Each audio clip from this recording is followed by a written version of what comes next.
Good evening sir. All right, तो yesterday हमने neural network देखना स्टार्ट किया था। एग्जैक्टली न्यूरल नेटवर्क क्या होता है, उसमें कौन सी लेयर्स होती है, राइट।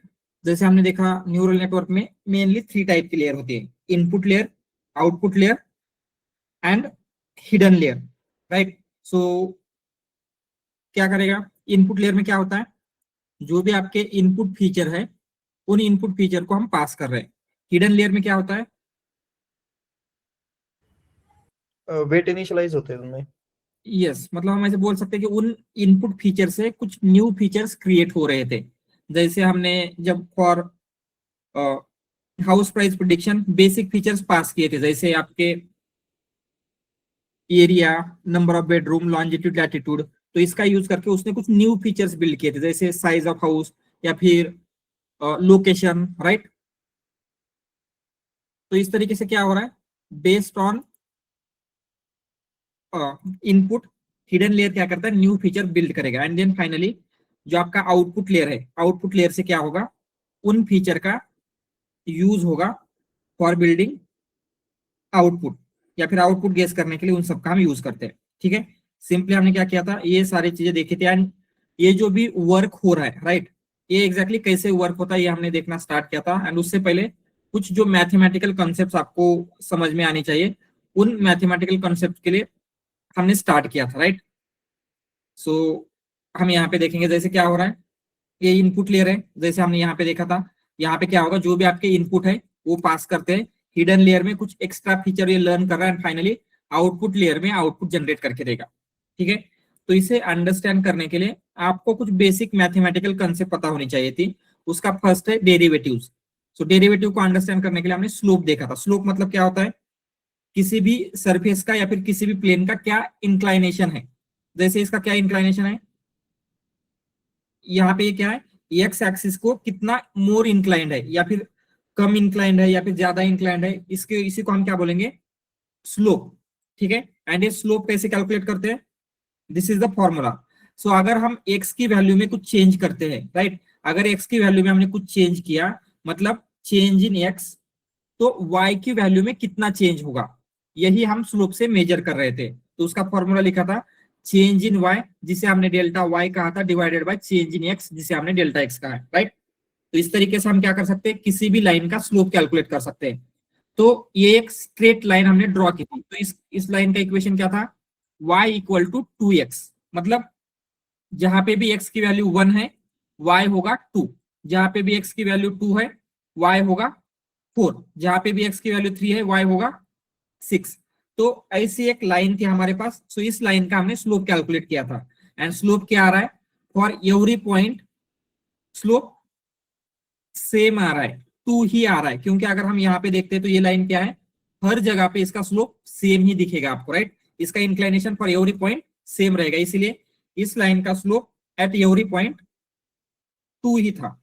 ठीक है, देन उसके बाद जैसे हमने एक कॉम्प्लेक्स लाइन ली थी, जैसे क्या है, ये y equal to x square, तो x square y equal to x square मतलब क्या है, अगर x की वैल्यू 1 होगी तो y क्या होगा 1, x की वैल्यू 2 है तो y क्या होगा, यस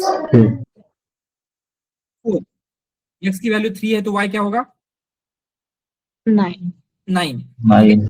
तो इस वैल्यू के लिए या फिर इस लाइन के लिए जब हमने ये ग्राफ प्लॉट किया है, तो ये ग्राफ कुछ आपको इस तरीके से दिख रहा है, राइट। तो यहाँ पे हम just by looking at it आपको समझ में आ रहा है क्या, एग्जैक्टली इसका जो स्लोप है वो हर पॉइंट पे सेम है, यस, हर पॉइंट पे सेम स्लोप है या डिफरेंट है, डिफरेंट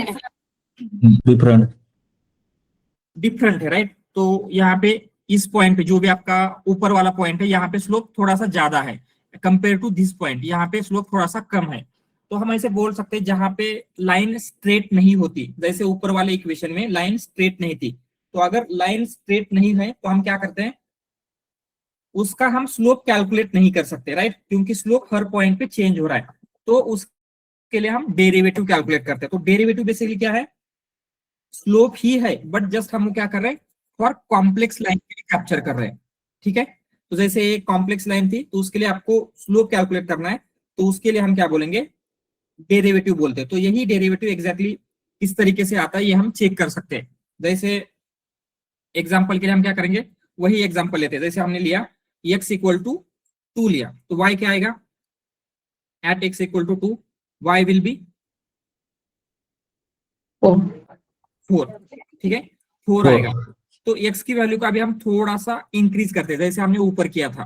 क्या किया था हमने, 2.001, तो यहाँ पे भी सेम करते हैं 2.001। तो y की वैल्यू क्या आएगी, y इक्वल टू, यस, तो हम यहाँ पे करते हैं क्या है 2.001 टू दी पावर 2, ठीक है। तो आंसर क्या आ रहा है 4.004। तो इस आगे वाली वैल्यू को अभी के लिए हम भूल जाते हैं, तो क्या आ रहा है आंसर 4.004। तो यही वैल्यू हम यहाँ पे लिखते हैं। तो आपको अगर ये थोड़ा सा बढ़ा दिया तो ये क्या आ रहा है 4.004, ठीक है। तो यहाँ पे स्लोप क्या आएगा इस पॉइंट पे, सो यहाँ पे डेल्टा एक्स कितना है, यस मतलब कितना चेंज हो रहा है एक्स में, 0.001 1। एंड डेल्टा वाई कितना है, वाई में कितना चेंज हो रहा है 004 0.004, ठीक है। एंड सेम हम क्या करेंगे, अगर इसका स्लोप निकालते हैं जैसे हम ऊपर अभी तक निकाल रहे थे, तो क्या आएगा slope, delta y divided by, delta y 2.004 ना 2.003 sorry delta y 2.003 change in delta मतलब 4 था, 4.004 हो गया, तो कितना चेंज हुआ, इस y minus this y, okay okay okay sir 0.004, ठीक है। तो क्या आएगा डेल्टा y 0.004 डिवाइडेड बाय 0.001, तो क्या आता है इसकी वैल्यू, यस 4 राइट। इवन हम क्या करते हैं, इसे भी कैलकुलेट करके देखेंगे। क्या किया था हमने 0.004 डिवाइडेड बाय 0.001, तो आंसर क्या आ रहा है 4। तो आपको वहां पे उस पॉइंट, उस स्पेसिफिक पॉइंट पे स्लोप मिला 4। तो आप अगेन हमने जैसे यहाँ पे 3 के लिए कैलकुलेट किया था, सेम वे में यहाँ पे भी 3 के लिए कैलकुलेट करते हैं। तो तो x इक्वल टू अगर 3 है तो y क्या होगा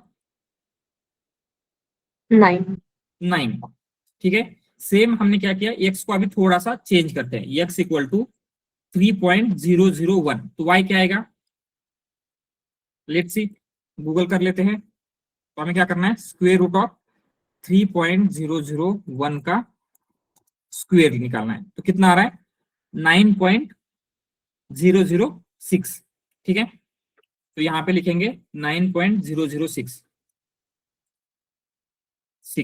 अगेन यहाँ पे डेल्टा एक्स डेल्टा वाई क्या आएगा, delta x 0.001 and delta y 0.006, ठीक है। एंड इसका स्लोप निकालेंगे तो क्या आएगा, स्लोप इक्वल टू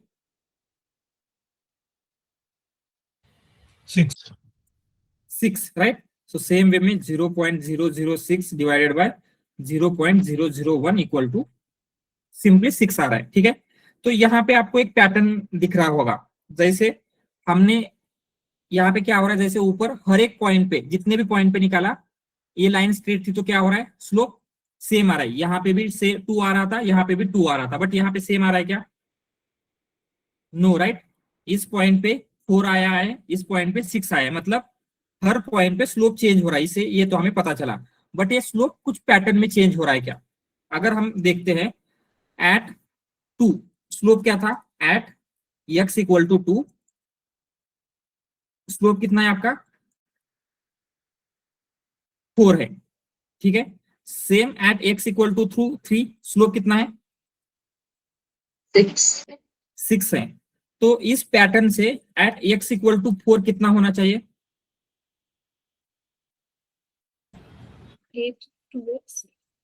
8 होना चाहिए। मतलब हम ऐसे बोल सकते हैं x की वैल्यू जो भी है उसको 2 से मल्टीप्लाई हो रहा है स्लोप, यस। तो हम क्या ऐसे बोल सकते हैं कि ये जो हमने फंक्शन लिया था y equal to x square, अगर इसका किसी भी पॉइंट पे स्लोप निकालना है तो स्लोप होगा 2x, x की जो भी वैल्यू है उसको 2 से मल्टीप्लाई करेंगे। एंड इफ यू रिमेंबर इसका डेरिवेटिव क्या होता है एक्स स्क्वायर का, dy by D x, x 2x भी होता है राइट, जैसे हमने यहाँ पे भी देखा था। तो क्या होता है डेरिवेटिव 2x होता है।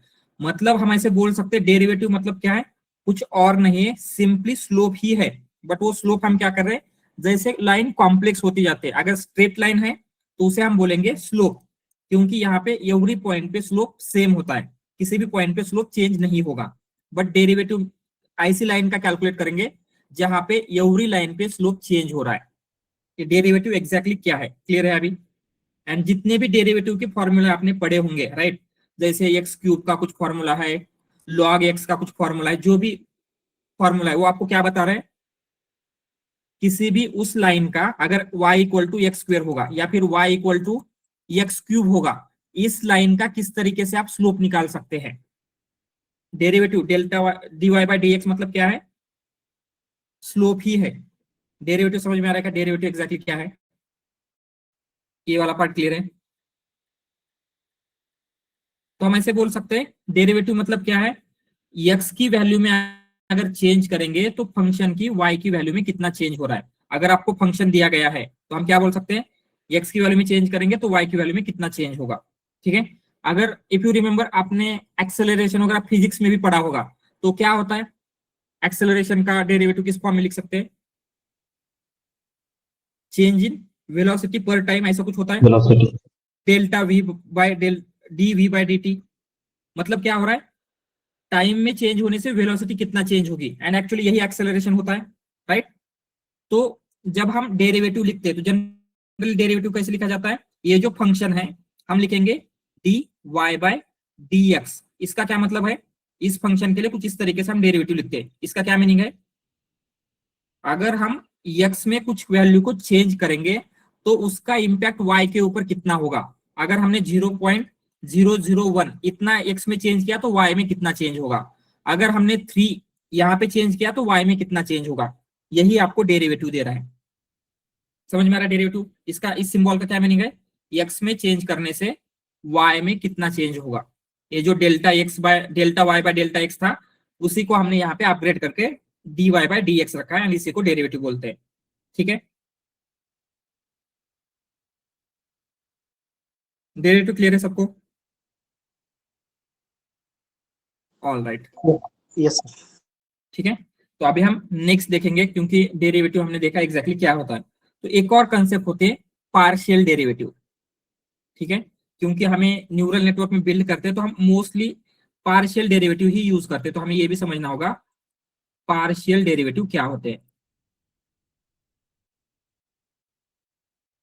ठीक है, तो हमने ऊपर देखा था एक सिंगल फंक्शन है एंड एक ही वेरिएबल है, जैसे y कैसे चेंज होगा, x में कुछ चेंज करेंगे तो y चेंज होगा राइट।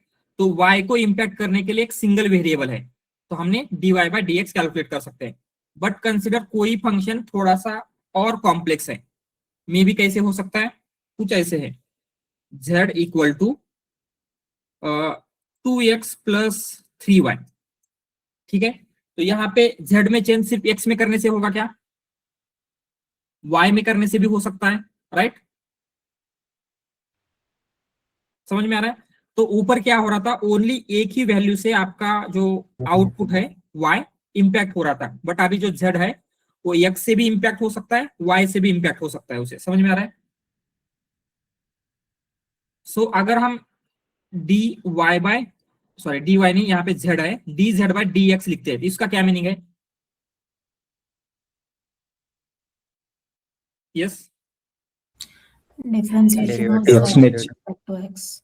x में चेंज करने से Z में z में कितना चेंज होगा। एंड अगर dz बाय dy लिखते हैं तो y में चेंज करने से z में कितना चेंज होगा, सिंपल। तो प्रीवियसली क्या था, ऐसा हमारा जो ये था ये यूनिडायरेक्शनल है, मतलब ऐसे आपका x था यहाँ पे एंड यहाँ पे y था, तो क्या हो रहा था, अगर हम x की वैल्यू को कुछ चेंज करते तो y की वैल्यू चेंज हो रही थी। बट अभी इसमें एक और डायमेंशन ऐड हो चुके हैं, यहाँ पे क्या है z। ठीक है, तो क्या होगा, अगर हमें z की वैल्यू को चेक करना है तो z की वैल्यू दो डायरेक्शन में चेंज हो सकती है। एक तो इस डायरेक्शन में हो सकती है, मतलब हम x में चेंज करेंगे तो इस डायरेक्शन में चेंज होगी, राइट, एंड y में करेंगे तो वर्टिकली चेंज होगा उसमें, राइट। तो अभी z की वैल्यू दो जगह पे चेंज हो सकते हैं, तो हम इसका सारा क्लू एक साथ नहीं देख सकते, तो हम क्या करेंगे, x का इंपैक्ट z के ऊपर सेपरेटली कैलकुलेट करते हैं एंड y का सेपरेटली करते हैं, इसीलिए इसको पार्शियल कहा जाता है। क्योंकि हम z के ऊपर फुल्ली इंपैक्ट कैलकुलेट कर रहे हैं, क्या यहाँ पे सिर्फ x में चेंज करने से y का फुल्ली इंपैक्ट क्या होगा वो पता चल रहा है, बट अभी आपको x में चेंज करने से जो z पे हो रहा है वो फुल इंपैक्ट है या पार्शियल है, ओनली पार्शियल है, उतना ही इंपैक्ट y का भी हो सकता है, राइट। इसीलिए इसको हम बोलते हैं पार्शियल डेरिवेटिव, ठीक है। एंड पार्शियल डेरिवेटिव ऐसे dy बाई dx ऐसे रिप्रेजेंट नहीं किया जाएगा, उसके लिए हम यूज करते हैं ये डेल्टा बोलेंगे हम उसे, ठीक है, delta z by delta x। इसका मीनिंग भी सेम है, x में चेंज करने से z में कितना चेंज होगा, बट इसका मीनिंग क्या है, पार्शियल है। अभी हम सिर्फ एक ही वेरिएबल का चेंज देख रहे हैं, दूसरे भी वेरिएबल से z में क्या हो सकता है, चेंज हो सकता है, ठीक है। एंड पार्शियल वेरिएबल कैलकुलेट करने के लिए बहुत ही सिंपल मेथड है, जो दूसरा वेरिएबल है उसको हम कांस्टेंट पकड़ेंगे, एंड किसी भी कांस्टेंट का डेरिवेटिव क्या होता है, जीरो। जीरो। जीरो। मतलब यहाँ पे हमें x को s के ऊपर z का इंपैक्ट देखना है, तो इसको हम जीरो कांस्टेंट कंसीडर करेंगे, तो इसका डेरिवेटिव आएगा जीरो। तो अभी सिंपली आपको 2x का डेरिवेटिव देखना है, तो क्या आएगा, 2x का डेरिवेटिव टू आएगा। सेम वे में अगर आपको delta z by delta y देखना है तो क्या होगा, ये जो x की वैल्यू है उसे जीरो कंसीडर करेंगे, राइट। तो इसका डेरिवेटिव क्या आएगा, 3y का 3, सिंपली 3 आएगा। तो ये पार्शियल डेरिवेटिव क्लियर है। तो हम क्या बोल रहे हैं, अगर x में कुछ भी वैल्यू चेंज करेंगे तो z का जो स्लोप है या फिर z में चेंज होने वाला है 2 होगा, वो कांस्टेंट होगा, क्योंकि ये x में कांस्टेंट है एंड यहाँ पे भी कांस्टेंट है। सिंपल इतना ही है पार्शियल डेरिवेटिव। पार्शियल डेरिवेटिव कब यूज करते हैं, जहां पे मोर देन वन वेरिएबल होते हैं जो आपके आउटपुट को इंपैक्ट कर रहे हैं, ठीक है। ये भी क्लियर है क्या पार्शियल डेरिवेटिव, इसमें किसी को डाउट, ऑल राइट। अगर ये भी क्लियर है, will move on to the next topic, that is chain rule. तो चेन रूल भी हमारे लिए इंपॉर्टेंट होता है, एंड ये भी क्या है, इस डेरिवेटिव एंड इस पार्शियल डेरिवेटिव के ऊपर ही बेस्ड है। तो हम देखेंगे चेन रूल क्या होता है। तो एक इक्वेशन लेते हैं, ठीक है, थोड़ा सा कॉम्प्लेक्स लेते हैं, 2y equal to 2a plus bc, ठीक है। तो यहाँ पे y के ऊपर कौन कौन इंपैक्ट डालेगा, कितने वेरिएबल है, 3, राइट। आपके पास a है, आपके पास b है एंड आपके पास c है, राइट। तो आपको अभी क्या कैलकुलेट करना है, हर एक वेरिएबल का क्या इंपैक्ट आएगा। मतलब हम यहाँ पे चेक कर सकते हैं कि delta y by delta a, delta y by delta b and equal to delta y by delta c। ये तीन अगर कैलकुलेट कर रहे हैं तो किस तरीके से कैलकुलेट कर सकते हैं, एंड इसके लिए आपको हेल्प करेगा चेन रूल। क्योंकि यहाँ पे क्या हो रहा है, ए बी या सी डायरेक्टली वाई को इन्फ्लुएंस नहीं कर रहे हैं, वो इनडायरेक्टली कर रहे हैं। सो इनडायरेक्टली कैसे कर रहे हैं वो हम समझते हैं। उससे पहले हम क्या करेंगे, ये जो बी एंड सी है उसको एक टर्म का नेम देते हैं, उसको कुछ भी बोलेंगे हम, जैसे हम उसे बोलेंगे कंसिडर यू, एंड ये जो है ये प्लस यू, उसे हम क्या बोलेंगे, इतने पार्ट को वी, ठीक है। तो ए बी एंड सी, उससे किस तरीके से आपका जो आउटपुट है y कैसे मिल रहा है वो देखेंगे। तो पहले आपके पास a होगा, b होगा, c होगा। तो पहले क्या हो रहा है, मल्टीप्लीकेशन हो रहा है b एंड c का, इससे क्या मिलेगा आपको, u मिल रहा है, u equal to b and c आपको मिला। देन आप क्या कर रहे हैं, उस u में a को ऐड कर रहे हैं। मतलब हम ऐसे लिख सकते हैं, यहां पे क्या हो रहा है, v equal to a plus u and finally y कैसे मिल रहा है, y इक्वल टू v की वैल्यू को हम 2 से मल्टीप्लाई कर रहे हैं, 2v, ठीक है। ऑल राइट, तो यहाँ पे अगर आप देखेंगे तो y के ऊपर डायरेक्टली ये b या c इंपैक्ट कर रहे हैं क्या? No, right. क्या हो रहा है, अगर हम ओनली अभी ये c के ऊपर फोकस करके c किस तरीके से इंपैक्ट कर रहा है y को, तो डायरेक्टली तो नहीं कर रहा है, बट कैसे कर रहा है, c इंपैक्ट कर रहा है u को, u इंपैक्ट कर रहा है v को, and then finally v impact कर रहा है y को, राइट। तो ये इनडायरेक्ट इंपैक्ट है। तो हम सिंपली क्या करेंगे, ये जो इंटरमीडिएट इंपैक्ट है इसको कैलकुलेट करेंगे। तो v में चेंज करने से y में कितना चेंज होगा, इसे हम कैसे लिख सकते हैं? Yes, dy by dt। Yes, यहाँ पे u भी है, मतलब d नहीं आएगा, अभी ये डेल्टा आएगा, ठीक है, पार्शियल डेरिवेटिव आएगा। तो क्या है, delta y by delta, yes, v। इसका क्या मीनिंग है, v में चेंज करने से y के ऊपर कितना इंपैक्ट हो रहा है, बट v इंपैक्ट हो रहा है फ्रॉम u, तो ये इंपैक्ट कैसे कैलकुलेट करेंगे, u में कितना चेंज करने से v में चेंज हो रहा है, yes,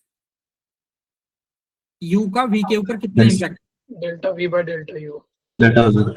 yes, delta v by delta u, and finally c में चेंज करने से u में कितना चेंज हो रहा है, उसका क्या आएगा, delta u by delta C.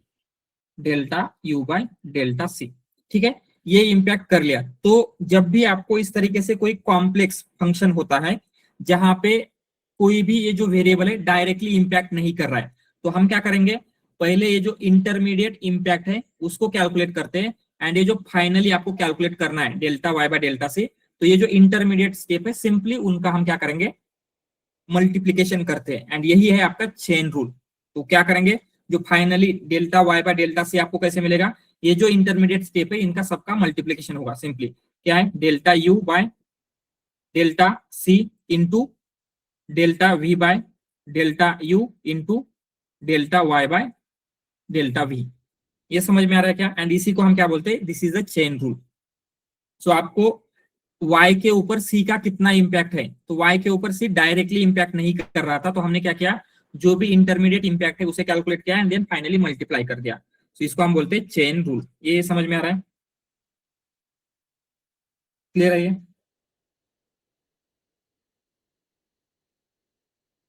Okay, तो सेम वे में अभी आपको क्या करना है, b का y के ऊपर कितना इंपैक्ट है ये कैलकुलेट करना है, ठीक है। तो कैसे आएगा, यस, क्या क्या आएगा, b का y के ऊपर, मतलब आपको delta y by delta b निकालना है। क्या आएगा चेन रूल के अकॉर्डिंगली फॉर्मूला उसका, delta u by delta b into delta v by delta u into delta y by delta we.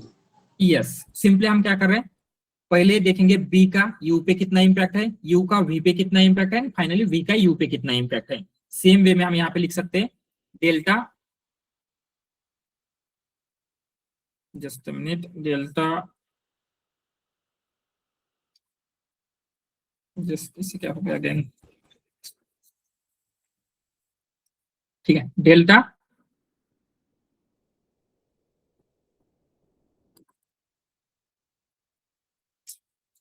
क्या हो जाता है बीच बीच में, डेल्टा u बाय, ठीक है, जस्ट अभी अगर ये समझ में आ रहा है इतना अभी के लिए सफिशिएंट है, delta u bye delta b, delta v by delta u, and finally delta y by delta v, ठीक है। ये होल थिंग कैसे वर्क हो रही है, क्लियर है? तो सेम वे में आप इसका भी कर सकते हैं क्या, a का y के ऊपर कितना इंपैक्ट है, डेल्टा u बाय, यहाँ पे लिखते हैं delta b into delta v by delta u into finally क्या आएगा, delta y by delta v। तो सेम वे में आप a का भी निकाल सकते हैं, a का कितना इंपैक्ट है, a का क्या आएगा, yes, delta v by delta u into delta y by delta v. u अभी होगा क्या उस इक्वेशन में, ये के लिए u कहीं पे भी नहीं है, ये इंपैक्ट कर रहा है v को एंड डायरेक्टली v कर रहा है y को, तो कैसे चेंज होगा? By delta a delta y by delta b. Yes, simply यही दो वैल्यू आएगी। पहले आएगा delta v by delta a and delta y by delta b. ठीक है, सो यहाँ पे लिखते हैं डेल्टा, क्या चाहिए हमें? ए चाहिए, delta v by delta a into delta y by delta v. तो ये जो चेन रूल से ये जो हमने कैलकुलेट किया है, ये एग्जैक्टली कैसे हो रहा है, ये क्लियर है क्या सबको? इसमें क्या हो रहा है, कैसे हो रहा है, all this things? All right, तो हमने अभी तक जो भी मैथमेटिकल थिंग्स देखी, we started with slope. Slope क्या होता है? After slope we saw derivative, after derivative we saw partial derivative, then chain rule. So इतनी अगर कंसेप्ट आपको क्लियर है तो ऐसे कंसिडर करके चलिए, न्यूरल नेटवर्क को या फिर डीप लर्निंग को अंडरस्टैंड करने के लिए जितना मैथ चाहिए, तो आपको मोर देन 80% मैथ आ गया, सिर्फ आपको इतना आता है। तो क्लियर है ये सारी चीजें?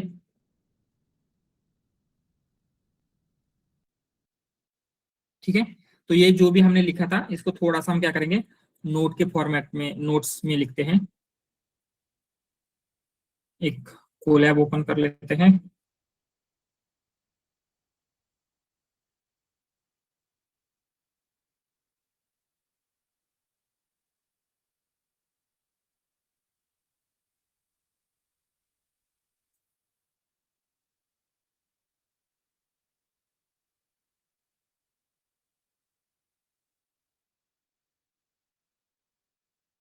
ठीक है, फर्स्ट हमने देखा डेरिवेटिव। डेरिवेटिव क्या कर रहा है?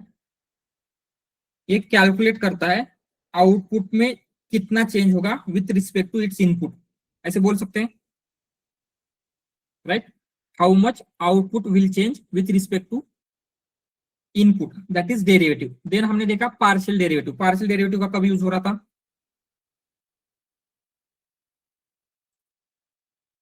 Yes, multiple variables.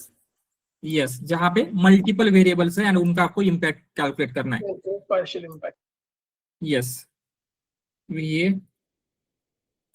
डेरिवेटिव्स। ठीक है, तो यहाँ पे क्या हो रहा है? It calculates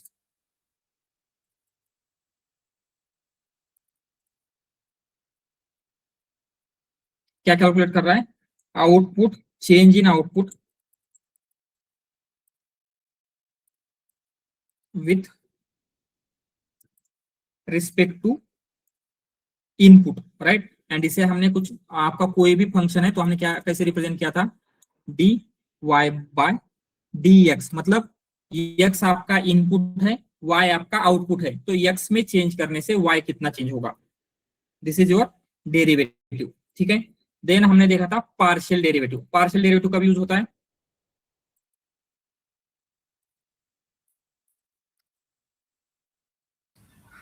Two or more dependent variables.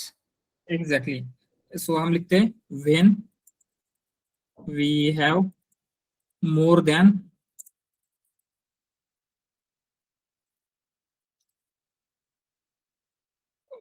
One input, या फिर मोर देन वन, ठीक है, इनपुट लिखते हैं। तो हमें क्या करना है? सिंपली हम एक सिंगल का कैलकुलेट करना है, तो उस केस में हम क्या करेंगे? पार्शियल डेरिवेटिव यूज करते हैं। It use to, it is use to calculate, क्या कैलकुलेट करने के लिए यूज होता है? Change in output with respect to each input, with respect to each input, जितने भी इनपुट है, जैसे मोर देन 2 है, 1 है, तो क्या करेंगे? फर्स्ट में चेंज करने से कितना हो रहा है, सेकंड में करने से कितना हो रहा है। ठीक है, जैसे यहाँ पे dy bye x1 dy bye x2 ऐसे भी लिख सकते हैं, राइट? तो ये भी क्लियर है partial derivative. And partial derivative को कैलकुलेट करने का एक सिंपल मेथड है, हम क्या करेंगे? करंटली जिस वेरिएबल के लिए कैलकुलेट कर रहे हैं उसके सिवा जितने भी दूसरे वेरिएबल है उनको हम क्या कंसिडर करते हैं? कांस्टेंट। जिससे क्या होगा, उन सबका डेरिवेटिव 0 आएगा एंड आप सिंपली उस जो वेरिएबल है, पर्टिकुलर वेरिएबल का इंपैक्ट कैलकुलेट कर सकते हो। ठीक है, then chain rule. Chain rule क्या करता है?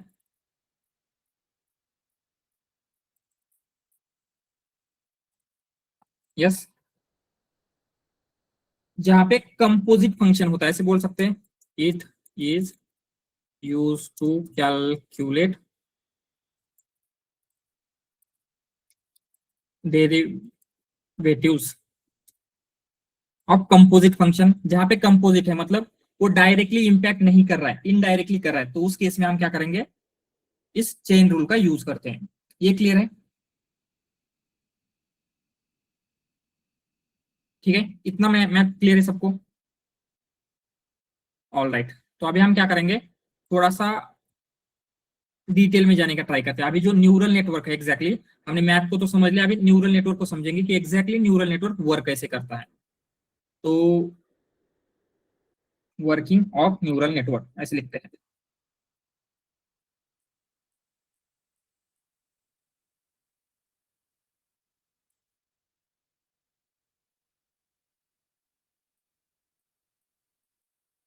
वर्किंग ऑफ न्यूरल नेटवर्क, ठीक है। तो न्यूरल नेटवर्क में एग्जैक्टली क्या होता है, तो फर्स्ट हम देखेंगे, जैसे हमने यहाँ पे कुछ न्यूरल नेटवर्क बिल्ड किया था, राइट। यही एग्जांपल लेते हैं, तो एक स्मॉलर क्या करेंगे, यहाँ पे एग्जांपल बिल्ड कर लेते हैं, हम खुद का एक न्यूरल नेटवर्क बिल्ड करेंगे एंड उसी का यूज होगा। तो इसमें कंसिडर अभी के लिए 3 इनपुट लेते हैं, 3 इनपुट, यहाँ पे रहेंगे 2 एंड फाइनली एक आपका y आपको कैलकुलेट करना है। यहाँ पे इनपुट में क्या दे रहे हैं आप, x1 x2 and x3, and ये इस तरीके से फुल्ली कनेक्टेड रहेगा।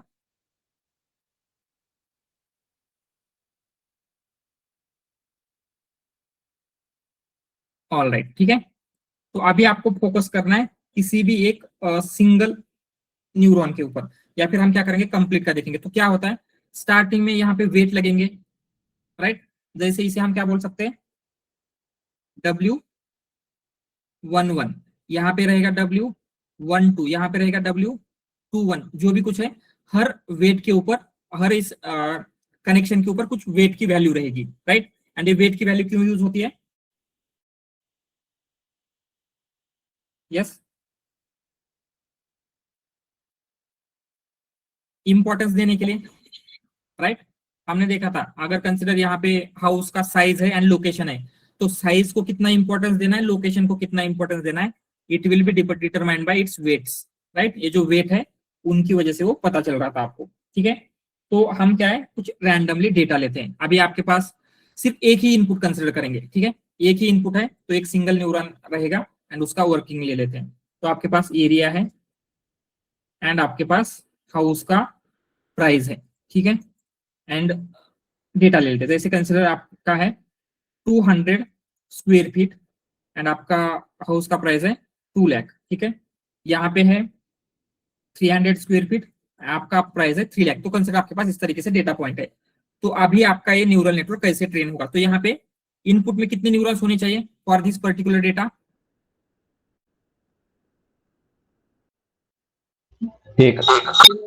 एक सिंगल होगा, क्योंकि एक सिंगल इनपुट है। आउटपुट में क्या होगा, हिडन लेयर में भी एक रखते हैं एंड आउटपुट में भी एक सिंगल, कुछ वाई, कुछ इस तरीके से क्या हो रहा है, इसको हम परसेप्ट्रॉन भी बोलते हैं, बट अभी के लिए जस्ट न्यूरल नेटवर्क है, ऐसे कंसिडर करके चलेंगे।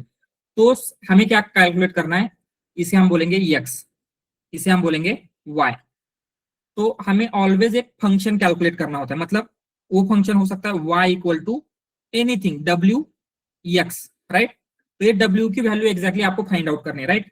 ये w की वैल्यू कुछ भी हो सकती है, 1 हो सकती है, 10 हो सकती है, 1000 हो सकती है। तो इसकी बेस्ट वैल्यू क्या होगी, जिससे इस वैल्यू को हम मैप कर सकते हैं, ये हमें फाइंड आउट करना होता है, राइट। समझ में आ रहा है ये? तो हमने क्या किया, ये एक आपका ये इनपुट है, इनपुट से आपको यहाँ पे एक सिंगल आउटपुट निकालना है। ये x है, यहाँ पे y है, एंड इसके ऊपर कुछ w है इन दोनों के बीच में, ठीक है। तो कैसे कैलकुलेट होगा, x इंटू w, मतलब wx इक्वल टू y, ऐसा कुछ हमें कैलकुलेट करना है। क्लियर है ये? तो अभी आपको w की वैल्यू पता है क्या स्टार्टिंग में, यस, नो, राइट। w की करेक्ट वैल्यू क्या होगी आपको पता नहीं है, तो हम क्या करते हैं, स्टार्टिंग में w को एक रैंडम वैल्यू असाइन करेंगे। कंसिडर हमने असाइन किया एनीथिंग 100, ठीक है। तो ये कैसे असाइन किया हमने, रैंडमली, ठीक है, कंप्लीटली रैंडम वैल्यू ली। तो हम एक डेटा पॉइंट लेंगे एंड इस डेटा पॉइंट से ये आपका x है, x से अभी y कैलकुलेट करेंगे यूजिंग दिस w। तो क्या आएगा y इक्वल टू, तो यहाँ पे आपके लिए लिखते हैं फर्स्ट डेटा पॉइंट हम ले रहे हैं, फर्स्ट डेटा पॉइंट में x क्या है 200 एंड y क्या है 2 लाख, ठीक है, या फिर 2 लाख पूरा लिखते हैं यहाँ पे इस तरीके से, ठीक है 2 लाख है। तो आपको क्या करना है, ये कैलकुलेट करना है। तो हम कैसे कर सकते हैं, अभी हमने w लिया है 100, तो क्या आएगा y इक्वल टू 100 इंटू 200, कितना आएगा y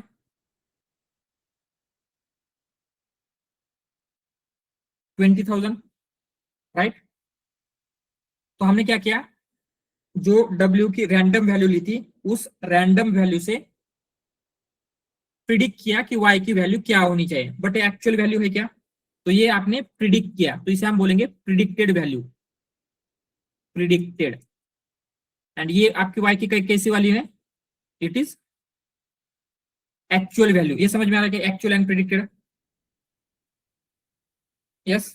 तो अभी हम क्या करेंगे, इन दोनों का यूज करके एक एरर कैलकुलेट करते हैं। तो एरर कैसे निकालेंगे, जो आपकी y की एक्चुअल वैल्यू है एंड y की प्रिडिक्टेड वैल्यू, इन दोनों का सिंपली बहुत सारी मेथड है, तो हम MAE का यूज करेंगे। MAE मतलब मीन एब्सोल्यूट एरर। तो इसमें क्या होता है, mod of y predicted minus y actual, ठीक है। तो क्या आएगा इसकी वैल्यू, y प्रिडिक्टेड कितना है आपका 20,000 माइनस y एक्चुअल कितना है 2 लाख, तो इसके वैल्यू कितनी आएगी टोटल 1,80,000। यस 1,80,000। मतलब आपके मॉडल ने जब W की वैल्यू 100 कंसिडर किए तो उसने इतनी एरर की, इतना आपको एरर आ गया, राइट। मतलब अभी आपको क्या करना है, W की वैल्यू को चेंज करना होगा, क्योंकि इस W की वैल्यू से एरर बहुत ज्यादा आ रहा है। तो आपको पता कैसे चलेगा W की वैल्यू को कम करना है या ज्यादा करना है, मतलब इसे हम 50 करके देखेंगे या फिर 500 करके देखेंगे, ये हमें एग्जैक्टली पता नहीं है, राइट। तो इसी के लिए हम क्या करते हैं, वी विल यूज डेरिवेटिव। तो डेरिवेटिव कैसे यूज होता है वो हम देखेंगे। तो एक फंक्शन है, दैट फंक्शन इज, मतलब आपको W की न्यू वैल्यू चाहिए, तो उसको हम बोलेंगे W न्यू इक्वल टू जो W की ओल्ड वैल्यू है, old minus learning rate. Learning rate ऐसे कंसिडर कीजिए, ये एक अभी कांस्टेंट वैल्यू है, ठीक है, लर्निंग रेट इनटू यहाँ पे होता है delta J by delta W। And ये क्या है, J मतलब है आपका, अभी के लिए एरर कंसिडर कीजिए, मतलब हम क्या बोल सकते हैं, delta W by delta J, मतलब इसका क्या मीनिंग होगा, यस इस डेरिवेटिव का क्या मीनिंग है, By how much change in the value of W, the error value is changing. Exactly हम ऐसे बोल सकते हैं W में चेंज करने से एरर की वैल्यू कितना चेंज हो रही है, राइट। W की वैल्यू एरर की वैल्यू को कितना इंपैक्ट करे, यही हमें कैलकुलेट करना है। तो ये हम कैसे कर सकते हैं, कंसिडर एक क्या कर लेते हैं, एक जब हम एक्चुअली MAE नहीं MAC यूज करते हैं तो आपका जो ये बनेगा ग्राफ कुछ इस तरीके से दिखता है आपको। तो हम यहाँ पे ये प्लॉट करते हैं, ठीक है, it will be your W and ये होगा आपका J, मतलब आपके एरर। तो कंसिडर ये कुछ इस तरीके से है। तो यहाँ पे देखेंगे तो J मिनिमम कहाँ पे है एरर, सेंटर में। It is somewhere here, right.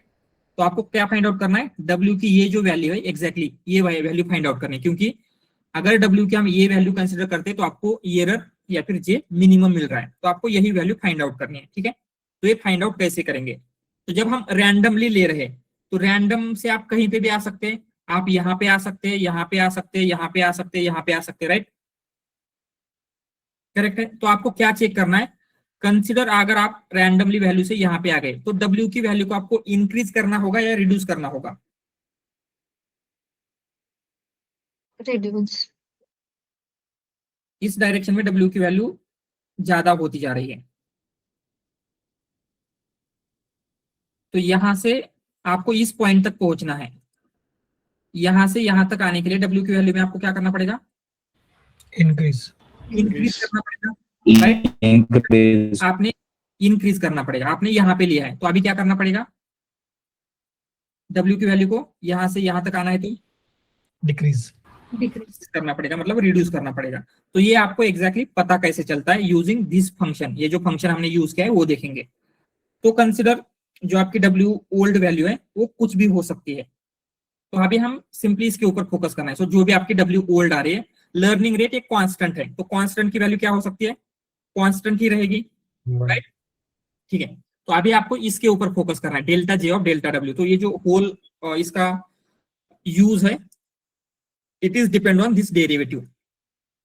तो कैसे हो रहा है चेक करते हैं। तो अगर आप यहाँ पे हैं, ठीक है, यहां से आप इस डायरेक्शन में जाना है, तो जो स्लोप है ये कम हो रहा है या फिर ज्यादा हो रहा है, इस डायरेक्शन में जब आप जा रहे, तो W जैसे जैसे इंक्रीज होगा तो इस पॉइंट के लिए स्लोप आपका कम हो रहा है या फिर ज्यादा हो रहा है, कम. मतलब कम आप हो रहा है। ऐसे चले कम जा रहे हो हैं, मतलब ये स्लोप है क्या, स्लोप मतलब चढ़ना होता है, बट हम यहाँ पे चढ़ रहे हैं क्या, उतर रहे हैं, तो स्लोप क्या होना चाहिए, निगेटिव स्लोप है। बोल सकते हैं क्या, इस पॉइंट के लिए स्लोप इज निगेटिव, राइट? ये जो इस पॉइंट का नाम हम देते हैं ये पॉइंट के लिए स्लोप क्या है, निगेटिव है। तो अगर स्लोप निगेटिव है तो ये जो वैल्यू है डब्ल्यू न्यू की वैल्यू क्या होगा, डब्ल्यू ओल्ड, जो भी डब्ल्यू ओल्ड है minus learning rate, learning rate से कुछ चेंज होगा, ये कांस्टेंट है, एज इट इज रहेगा। तो ये जो वैल्यू आ रही है ये क्या होगी, निगेटिव आएगी, क्योंकि स्लोप क्या है, निगेटिव है। तो इसकी जो भी वैल्यू आएगी, ये नहीं रैंडम वैल्यू लेते हैं हम, रैंडम, तो क्या बनने वाला है, डब्ल्यू ओल्ड, अभी ये माइनस माइनस प्लस हो जाएगा, प्लस लर्निंग रेट इनटू जो भी ये वैल्यू आई थी। मतलब अभी जो वेट की वैल्यू है वो इंक्रीज हो रही है क्या, उसमें ऐड हो रहा है कुछ, मतलब W यहां से इस डायरेक्शन में मूव करेगा अभी, क्योंकि हमने उसमें कुछ ऐड किया है। तो जो W न्यू बनेगा वो इस पॉइंट की ओर मूव कर रहा है क्या, जो आपका मिनिमम है, Yes. All right. Yes. Same यहाँ पे इसके लिए देखते हैं, बी के लिए, बी पॉइंट के लिए भी हम इसी डायरेक्शन में जा रहे हैं। तो यहाँ पे स्लोप कैसा है, Positive. पॉजिटिव है। तो क्या होगा, जो W ओल्ड है, ये हमने किया था for point A, same for point B भी करते हैं। तो पॉइंट बी के लिए क्या होगा, जो आपका equal to W old minus learning rate into, अगर पॉजिटिव है तो जस्ट कुछ भी रैंडम वैल्यू होगी, तो क्या होगा, W ओल्ड, ये माइनस ही रहेगा, एंड लर्निंग रेट जो भी कुछ वैल्यू आ रही है, मतलब इस बी की वैल्यू को रिड्यूस कर रहे हैं। मतलब हम क्या कर रहे हैं, इस डायरेक्शन में अभी मूव हो रहा है वो, इस डायरेक्शन में, यस।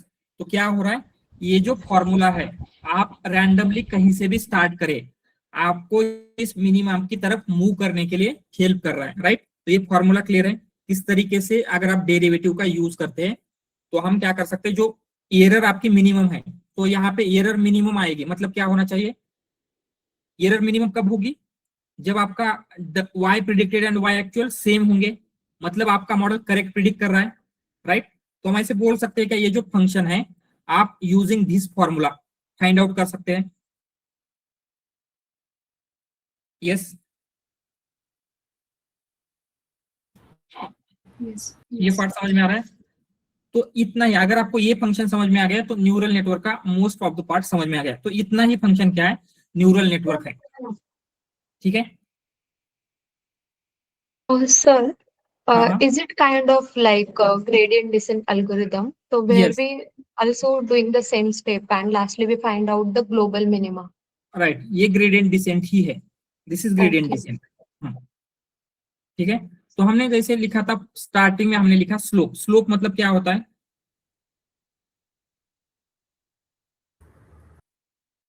जहां पे स्ट्रेट लाइन है, जहां पे स्ट्रेट लाइन क्या हो रहा है, हर पॉइंट पे स्लोप सेम रहेगा, उसको हमने स्लोप कहा। देन डेरिवेटिव क्या होता है,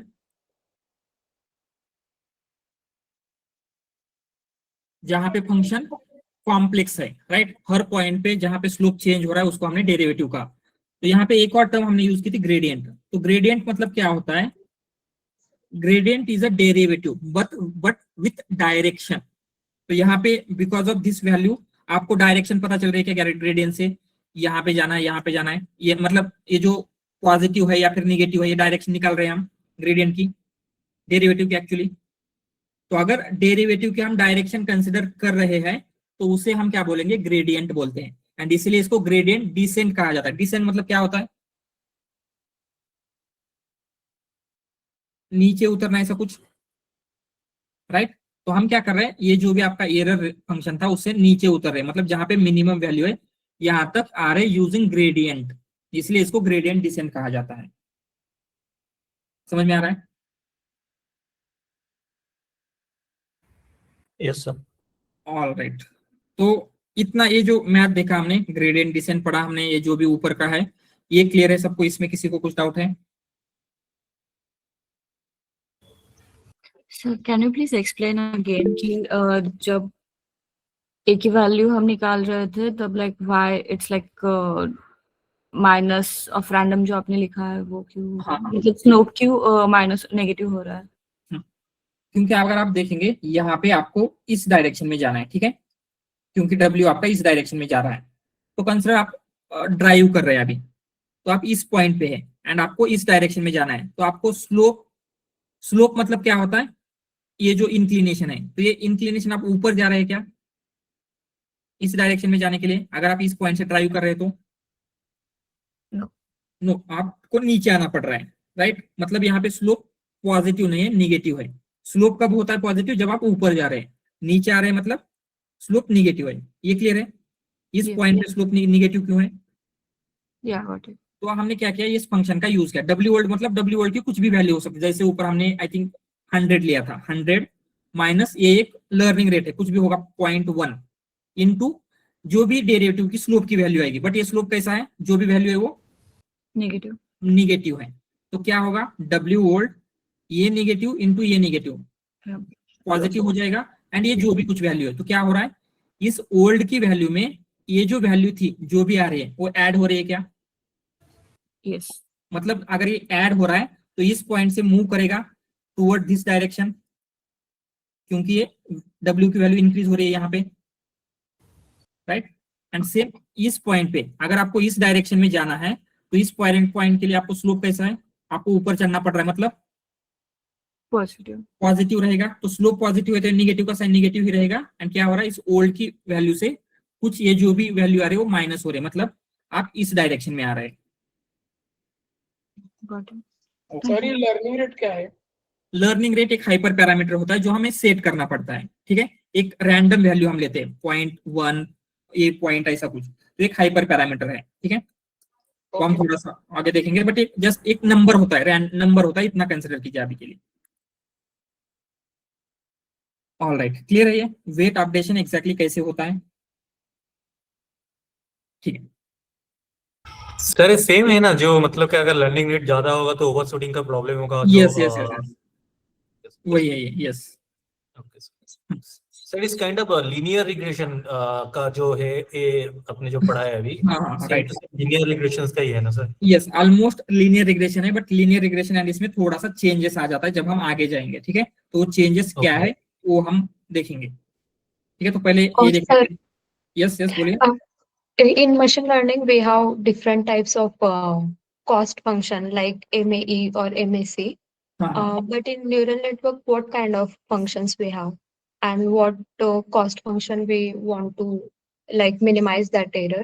तो वो कॉस्ट फंक्शन डिपेंड होता है आपका प्रॉब्लम स्टेटमेंट क्या है, ठीक है। तो हम जैसे आगे जाएंगे वो देखेंगे। अगर आपका क्लासिफिकेशन है, बाइनरी क्लासिफिकेशन है तो कुछ यूज होता है, मल्टी क्लास है तो कुछ यूज होता है, अगर आपका रिग्रेशन है तो कुछ और यूज होता है। तो देखेंगे हम कॉस्ट फंक्शन प्रॉब्लम स्टेटमेंट के अकॉर्डिंगली आपको चेंज करने होंगे। सर इधर कॉस्ट फंक्शन मतलब जो बैक प्रोपगेशन से वही है ना, मतलब कि जो एरर को जो हम लोग मिनिमाइज कर रहे हैं वही बताया ये ना? जो हम एरर कैलकुलेट कर रहे थे ना, हाँ बैक प्रोपगेशन वाला, राइट? यस यस यस, उसी को हम क्या बोलते हैं, ये जो फॉर्मूला लिखा है इससे हम बोलते हैं cost function. This is the cost function. और सर ये sir optimizer, right? Adam optimizer जो है वही है ना? Yes yes okay sir. ठीक है, तो हमें क्या देखना है, सिंपली वेट अपडेशन देखना है, वेट अपडेशन। तो वेट अपडेशन कैसे हो रहा है, वेट अपडेशन के लिए फॉर्मूला लिखा था, क्या है फॉर्मूला, W की न्यू वैल्यू हमें फाइंड आउट करनी है। वो कैसे फाइंड आउट करेंगे, उसका वेट था W old minus learning rate into gradient, but ये ग्रेडियंट की जगह पे हम ऐसे लिखेंगे DJ ऑफ DW। ये क्या है, DJ ऑफ DW मतलब W में चेंज करने से J में कितना चेंज हो रहा है, मतलब हमने वेट का डेरिवेटिव निकाला है, एरर का derivative with respect to weight. ठीक है, तो एक हर एक वैल्यू क्या है एग्जैक्टली लिखते हैं यहाँ पे, DJ ऑफ DW। ये क्या है, this is derivative of loss function, जो भी आपका लॉस या फिर कॉस्ट फंक्शन भी उसे बोलते हैं, cost function with respect to weight, जो भी आपका वेट था। ठीक है, तो ये कैसे होगा, ये इससे क्या डिटरमाइन हो रहा है, डायरेक्शन बोल सकते हैं क्या, मतलब आपको वेट में इंक्रीज करना है, ज्यादा बढ़ाना है या फिर कम करना है, डायरेक्शन ऑफ चेंज यहां से डिटरमाइन हो रहा है। Yes sir. Direction of change मतलब इंक्रीज और decrease the value of weight, ऐसे बोल सकते हैं, इंक्रीज और decrease the value of weight. ठीक है, तो ये लर्निंग रेट भी एक है, वो लर्निंग रेट एग्जैक्टली क्या कर रहा है वो भी लिख लेते हैं। तो लर्निंग रेट एक हाइपर पैरामीटर है, हम क्या करेंगे, ट्रेनिंग से पहले उसको डिसाइड करते हैं। ठीक है, तो इससे क्या होता है, कंसिडर हम यहाँ पे लिखेंगे लर्निंग रेट का, देखते हैं। तो कंसिडर लर्निंग रेट की वैल्यू हमने बहुत ही स्मॉल रखी है, तो क्या होगा, ये जो चेंज आने वाला है, चेंज कितना हो रहा है, लर्निंग रेट इंटू जो भी है डेरिवेटिव आ रहा है, राइट। तो लर्निंग रेट अगर बहुत ही स्मॉल है तो चेंज भी स्मॉल होगा, मतलब आपका मॉडल इस डायरेक्शन में बढ़ेगा तो ये स्मॉलर स्टेप लेता है ऐसे, राइट। अगर लर्निंग रेट बड़ा रखा तो ये स्टेप क्या आएगी, वैल्यू बिगर आएगी, मतलब हम ऐसे बिगर स्टेप लेते हैं, समझ में आ रहा है। तो ये डेरिवेटिव क्या कर रहा है, डायरेक्शन डिसाइड कर रहा है, आपको इस डायरेक्शन में जाना है या फिर इस डायरेक्शन में जाना है, W को कम करना है या फिर ज्यादा करना है। बट लर्निंग रेट क्या डिसाइड कर रहा है, W में कितना चेंज होगा, या फिर हम ऐसे बोल सकते हैं मैग्नीट्यूड ऑफ चेंज। यस, अगर हमने इसको स्मॉल रखा तो ये स्मॉल चेंज होगा, राइट। अगर लार्ज रखा तो लार्ज चेंज होगा। ये समझ में आ रहा है क्या, learning rate magnitude of change कैसे है। Yes sir. ठीक है, तो यहाँ पे जो भी रैंडम वैल्यू है उसको हम x बोलेंगे, तो अगर स्मॉल है तो क्या होगा, स्मॉल इंटू एक्स होगा, तो ये वैल्यू स्मॉल आ जाएगी, स्मॉल इंटू एक्स, एंड ये x है तो ये लार्ज वैल्यू है, तो क्या होगा, लार्ज इंटू एक्स, ये वैल्यू लार्ज आ जाएगी। तो अगर लर्निंग रेट लार्ज है तो चेंज लार्ज होगा, लर्निंग रेट स्मॉल है तो चेंज भी स्मॉल होगा। तो ऐसे बोल सकते हैं ये लर्निंग रेट क्या डिटरमाइन करना है, magnitude of weight change, wait change. ठीक है, ये क्लियर है।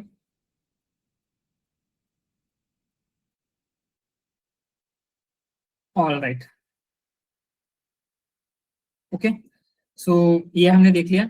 अभी हम क्या करते हैं, थोड़ा सा स्टार्टिंग में आएंगे, ये सब कुछ हमने पढ़ा है, अभी थोड़ा सा भूल जाते हैं, एकदम स्टार्टिंग से स्टार्ट करते हैं।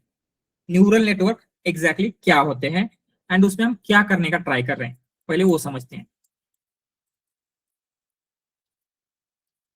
सो न्यूरल नेटवर्क बेसिकली क्या कर रहे हैं, जैसे जो कंप्यूटर है, ठीक है, हमारे पास कंप्यूटर है, सिस्टम है, कंप्यूटर कुछ चीजें बहुत ही अच्छी तरीके से कर लेता है। क्या, अगर आपको कुछ एक कैलकुलेशन दे दिया, जैसे हमने बोला 78 इंटू 65, आप कर सकते हैं क्या faster, no, right. But calculator या फिर कंप्यूटर को देंगे तो वो क्या करेगा, इंस्टेंटली इसका आंसर आपको दे देता है। ह्यूमन का ब्रेन ये टास्क नहीं कर सकता, बट कुछ ऐसे टास्क है जो ह्यूमन का ब्रेन इमीडिएटली कर लेता है, जैसे अंडरस्टैंडिंग लैंग्वेज या फिर रिकॉग्नाइजिंग ऑब्जेक्ट, राइट। ये कंप्यूटर है, ये लैपटॉप है, ये मोबाइल है, ये कुछ है, आपका माइंड इंस्टेंटली रिकॉग्नाइज कर लेता है। देन लैंग्वेज अंडरस्टैंडिंग, राइट, जो भी कुछ बोला जा रहा है, वर्ड क्या है, उसका कॉन्टेक्स्ट में मीनिंग क्या है, आपका ब्रेन इंस्टेंटली अंडरस्टैंड कर लेता है। तो हमें क्या करना है, जो कंप्यूटर की कैपेबिलिटी है, कंप्यूटर की कैपेबिलिटी क्या है, मेकिंग कैलकुलेशंस, राइट। तो इसका यूज करके उसको ह्यूमन कैपेबिलिटी देनी है, जैसे कि इमेजेस अंडरस्टैंड करना, लैंग्वेज को अंडरस्टैंड करना, वही हम न्यूरल नेटवर्क में करना चाहते हैं। तो न्यूरल नेटवर्क क्या कर रहा है, जो ह्यूमन ब्रेन की कैपेबिलिटी है उसे मिमिक करना चाहता है, इसलिए इसको न्यूरल नेटवर्क कहा गया है, क्योंकि ह्यूमन के ब्रेन में भी क्या होते हैं, न्यूरल कनेक्शंस होते हैं, and it is inspired from those neurons. ठीक है, समझ में आ रहा है न्यूरल नेटवर्क में क्या हो रहा है, जो कैपेबिलिटी कंप्यूटर में है उन कैपेबिलिटी का यूज करके ह्यूमन ब्रेन की कैपेबिलिटी हम मिमिक करने का ट्राई कर रहे हैं। ऑलराइट, एंड वही करने के लिए ये जो सारी चीजें बिल्ड की गई थी, ये सब कुछ करने के लिए किया गया है। सो न्यूरल नेटवर्क के कुछ टाइप्स हैं, जो मेजर टाइप्स है वो हम लिखेंगे, types of neural network.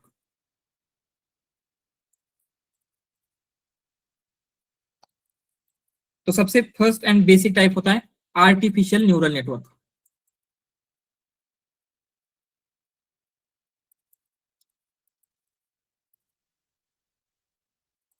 Neural network या फिर इसे ही ANN कहा जाता है। तो ये जो ANN है, जो आपका टैबुलर डेटा है या फिर न्यूमेरिकल डेटा है, उस डेटा के ऊपर बहुत ही अच्छे से परफॉर्म करता है। न्यूमेरिकल मतलब जहां पे रोज एंड कॉलम के फॉर्म में डेटा होगा, Structured data we can say. Yes, structure data, numerical data जिसमें टैबुलर डेटा है, या फिर आप स्ट्रक्चर डेटा भी बोल सकते हैं, राइट, टेबल के फॉर्मेट में डेटा होगा, तो उस टाइप के डेटा के ऊपर ANN वर्क करता है। Then second type of neural network है कॉन्वोल्यूशनल न्यूरल नेटवर्क, या फिर उसे CNN कहा जाता है। तो ये विजुअल डेटा के ऊपर, विजुअल डेटा मींस क्या होगा, जो हम आंखों से देख सकते हैं, दैट इज इमेजेस वगैरह वगैरह। ठीक है, ये जो RNN है या फिर रिकरेंट न्यूरल नेटवर्क, ये सीक्वेंशियल डेटा के ऊपर वर्क करता है। सीक्वेंशियल मतलब जिस डेटा में सीक्वेंस इंपॉर्टेंट होता है, टेक्स्ट है। जैसे टेक्स्ट हो गया, या फिर आपका टाइम सीरीज वगैरह, जो भी उस टाइप का डेटा है, या फिर आपका ऑडियो है, ऑडियो में भी सीक्वेंस इंपॉर्टेंट है, राइट, तो उस सीक्वेंशियल डेटा के ऊपर RNN यूज होता है। ठीक है, तो मेजरली ये 3 टाइप ऑफ न्यूरल नेटवर्क है। इसमें से ANN हम पढ़ने वाले हैं, CNN नहीं पढ़ेंगे, बट RNN पढ़ेंगे। देन उसके साथ साथ RNN के कुछ एडवांस वर्जन भी है, जैसे LSTM है, GRU है, वो भी हम पढ़ेंगे। ठीक है, तो ये टाइप समझ में आ रहे हैं, based on what type of data they are processing, हमने उनको ये किया है। First ANN most basic type of neural network है, जिसमें न्यूमेरिकल डेटा प्रोसेस हो रहा है। अगर आपने ANN समझ लिया तो ये दोनों समझना ज्यादा डिफिकल्ट नहीं होगा। तो इसीलिए टू अंडरस्टैंड RNN पहले हम ANN समझेंगे, then will move on to the RNN। तो न्यूरल नेटवर्क एग्जैक्टली क्या कर रहे हैं वो भी लिख लेते हैं।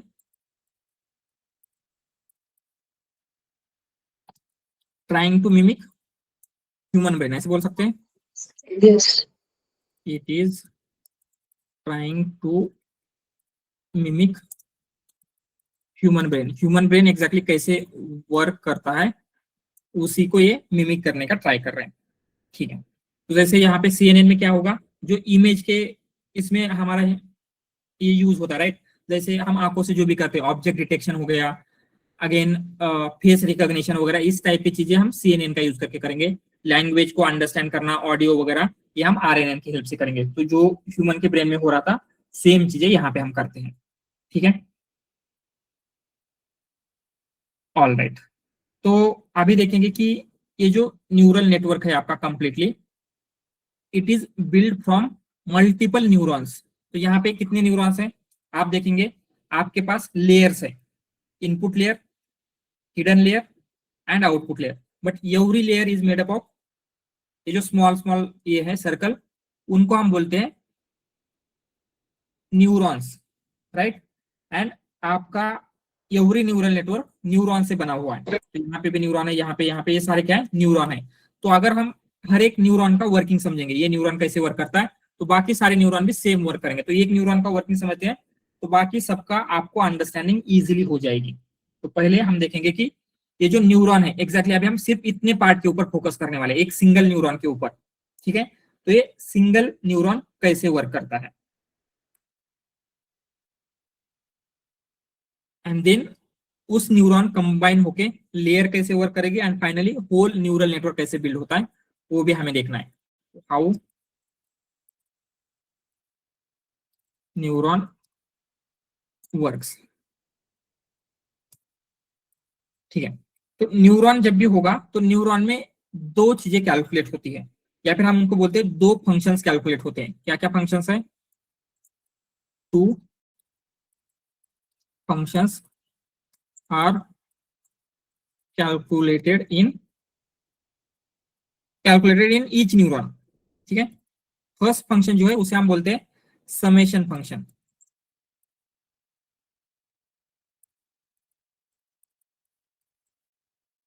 सो समेशन फंक्शन मतलब क्या होता है, जो भी हम यहाँ पे देखेंगे तो इस न्यूरॉन में क्या हो रहा था, जैसे हमने देखा था साइज की हम कैसे निकाल रहे थे, या फिर प्राइस का कैसे निकाल रहे थे, जो प्राइस की वैल्यू है दैट इज वाई, हम कैसे निकाल रहे थे, वाई इक्वल टू क्या लिखा था हमने, Y equal to V1 plus V2. V1 into size plus V2 into location, जो भी ये वैल्यू है। तो यहाँ पे क्या हो रहा है, जो प्रीवियस लेयर है, प्रीवियस लेयर का जो भी आउटपुट है that is here size and location की जो भी वैल्यू आ रही है उसको हम वेट से मल्टीप्लाई करेंगे एंड ऐड कर देंगे। इसको हम बोलते हैं समेशन फंक्शन। सिंपल ये समेशन समझ में आ रहा है। तो अगर आप क्या करेंगे, यहाँ पे एक दूसरा न्यूरल नेटवर्क बना लेते हैं। ऑल राइट, ठीक है, ये वाला न्यूरल नेटवर्क, या फिर यहाँ पे आगे एक और बना लेते हैं, कोई बात नहीं। यहाँ पे अगेन 2, यहाँ पे एक सिंगल रहेगा।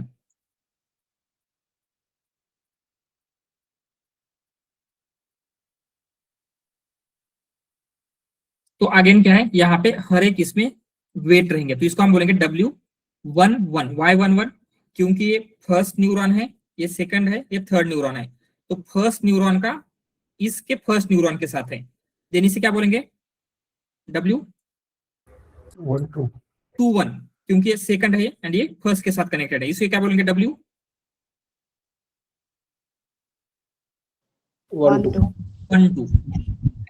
इसे क्या बोलेंगे W22, इसे बोलेंगे W31, W32। तो ये वाला जो न्यूरॉन है, अभी आपको फोकस करना है इस न्यूरॉन के ऊपर। तो इस न्यूरॉन पे क्या आएगा, यहाँ से हम x1 पास करेंगे, x2 पास करेंगे एंड x3 पास करेंगे। तो समेशन फंक्शन क्या होगा, जो भी प्रीवियस लेयर के सारे न्यूरॉन्स हैं, तो इस न्यूरॉन का पाथ क्या रहेगा, अगर आप यहाँ पे पाथ देखेंगे तो ये कुछ x1 यहाँ से इस न्यूरॉन में आ रहा है, राइट। तो x1 जब आ रहा है तो उसके बीच में क्या है W11, मतलब उसका मल्टीप्लीकेशन होगा, तो क्या होगा x1 W11 प्लस यहाँ से जब x2 आ रहा है तो बीच में क्या है W21, तो क्या होगा x2 into W21 plus again यहाँ से जब x3 आ रहा है तो यहाँ पे क्या है W31, x3 इंटू W31। तो इसी को हम क्या बोलते हैं, ये जो हमने कैलकुलेट किया है, जो भी प्रीवियस न्यूरॉन्स की वैल्यू है उनके जो वेटेज लिया तो उसको हम बोलेंगे समेशन फंक्शन। ठीक है। तो ये फर्स्ट न्यूरॉन के लिए हम इसको बोलेंगे कंसिडर, अभी के लिए Z1 बोलते हैं। तो ये Z1 आया, तो अभी इस न्यूरॉन के लिए कैलकुलेट करेंगे, दैट विल बी Z2। तो क्या आएगा ये Z2, x1 into W12 plus x2 into W22 plus x3 into W32। Simple, इस तरीके से हमने क्या किया, फर्स्ट वैल्यू कैलकुलेट की, दैट इज समेशन फंक्शन। तो अगर हम सिर्फ समेशन फंक्शन यूज करते हैं तो it will act as a linear regression. तो आपने अगर लीनियर रिग्रेशन पढ़ा है तो लीनियर रिग्रेशन में क्या होता है, if you don't know don't worry, just क्या होता है, कंसिडर आपको डेटा दिया गया है, ठीक है, आपका डेटा कुछ ऐसा है, ये एक क्लास है, क्लासिफिकेशन करना है, एंड ये दूसरा डेटा है। तो आपको इन दोनों को सेपरेट आउट करना है। तो इन दोनों को एक सिंगल लाइन से सेपरेट आउट कर सकते हैं क्या आप? Yes. तो यहाँ पे एक सिंगल लाइन डालेंगे तो ये दोनों सेपरेट आउट हो जाएगा, राइट। बट कंसिडर दूसरा डेटा है जहाँ पे कुछ ए ऐसे है एंड सेकंड डेटा है ए यहाँ पे है, तो अभी इनको एक सिंगल लाइन से सेपरेट आउट करना पॉसिबल है? नो। तो ये जो हमने बिल्ड किया था it is a linear regression, एक सिंगल लाइन से हम सेपरेट आउट कर सकते हैं। बट रियल लाइफ का डेटा इतना इजियर कभी नहीं होता है, वो कॉम्प्लेक्स होता है। इसीलिए अगर हमने सिर्फ इतना ही रखा तो क्या होगा, it will work like this linear regression, एक सिंगल लाइन से सेपरेट आउट या फिर उसे अंडरस्टैंड करने का ट्राई करेगा, बट वो क्या है, पॉसिबल नहीं है। इसीलिए ये जो भी हमने समेशन फंक्शन कैलकुलेट किया है उसको हम सेकंड फंक्शन में देते हैं, एंड उस सेकंड फंक्शन को कहा जाता है एक्टिवेशन फंक्शन। सेकंड क्या है, एक्टिवेशन फंक्शन। तो बेसिकली एक्टिवेशन फंक्शन क्या है, उसमें नॉन लीनियरिटी वो इंट्रोड्यूस करेगा। तो जैसे ये जो स्ट्रेट लाइन थी उस स्ट्रेट लाइन को नॉन लीनियर बना देता है। ठीक है, समझ में आ रहा है? मतलब हम क्या कर रहे हैं यहाँ पे, बेसिकली ये जो एक लाइन है वो ड्रॉ कर रहे थे, कुछ ऐसी लाइन कुछ ऐसी लाइन हम ट्राई कर रहे हैं, बट ओनली विथ लाइन ये करना पॉसिबल नहीं था। तो अभी हम जब ये करेंगे तो ये इसमें नॉन लीनियरिटी, इस तरीके से क्या होता है, नॉन लीनियरिटी इंट्रोड्यूस हो जाएगी जब हम क्या करेंगे, एक्टिवेशन फंक्शन यूज करते हैं तो।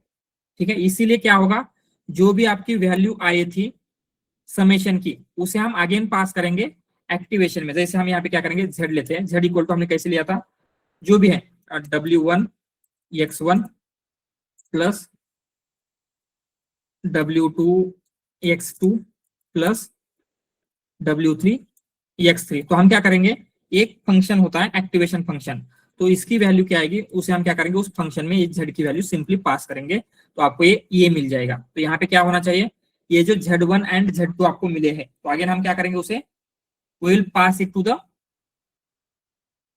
Activation function.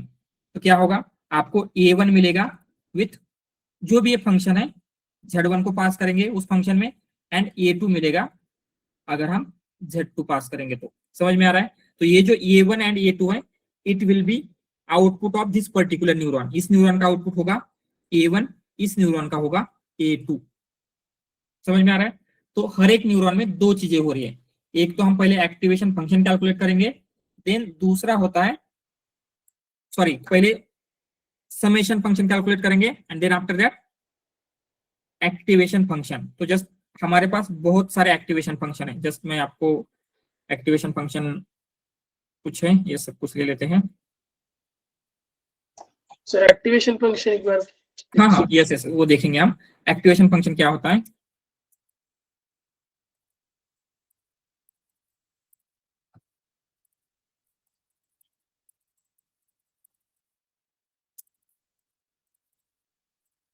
तो ये activation functions, multiple activation functions available है हमारे पास, तो हम क्या करेंगे, सिंपली उन एक्टिवेशन फंक्शन का यूज करते हैं। तो यहाँ पे अगर देखेंगे तो इट इज अ सिग्मॉइड। ठीक है, तो यहाँ पे जो आपका z वैल्यू हमने लिया था उसे यहाँ पे x कहा गया है, तो हम क्या करेंगे, जो भी आपका z आया है उसको इस फंक्शन में देंगे। तो वो फंक्शन क्या है सिग्मॉइड के लिए, sigmoid is one of the activation function. वो क्या होता है, 1 divided by 1 plus e to the power, e मतलब क्या होता है,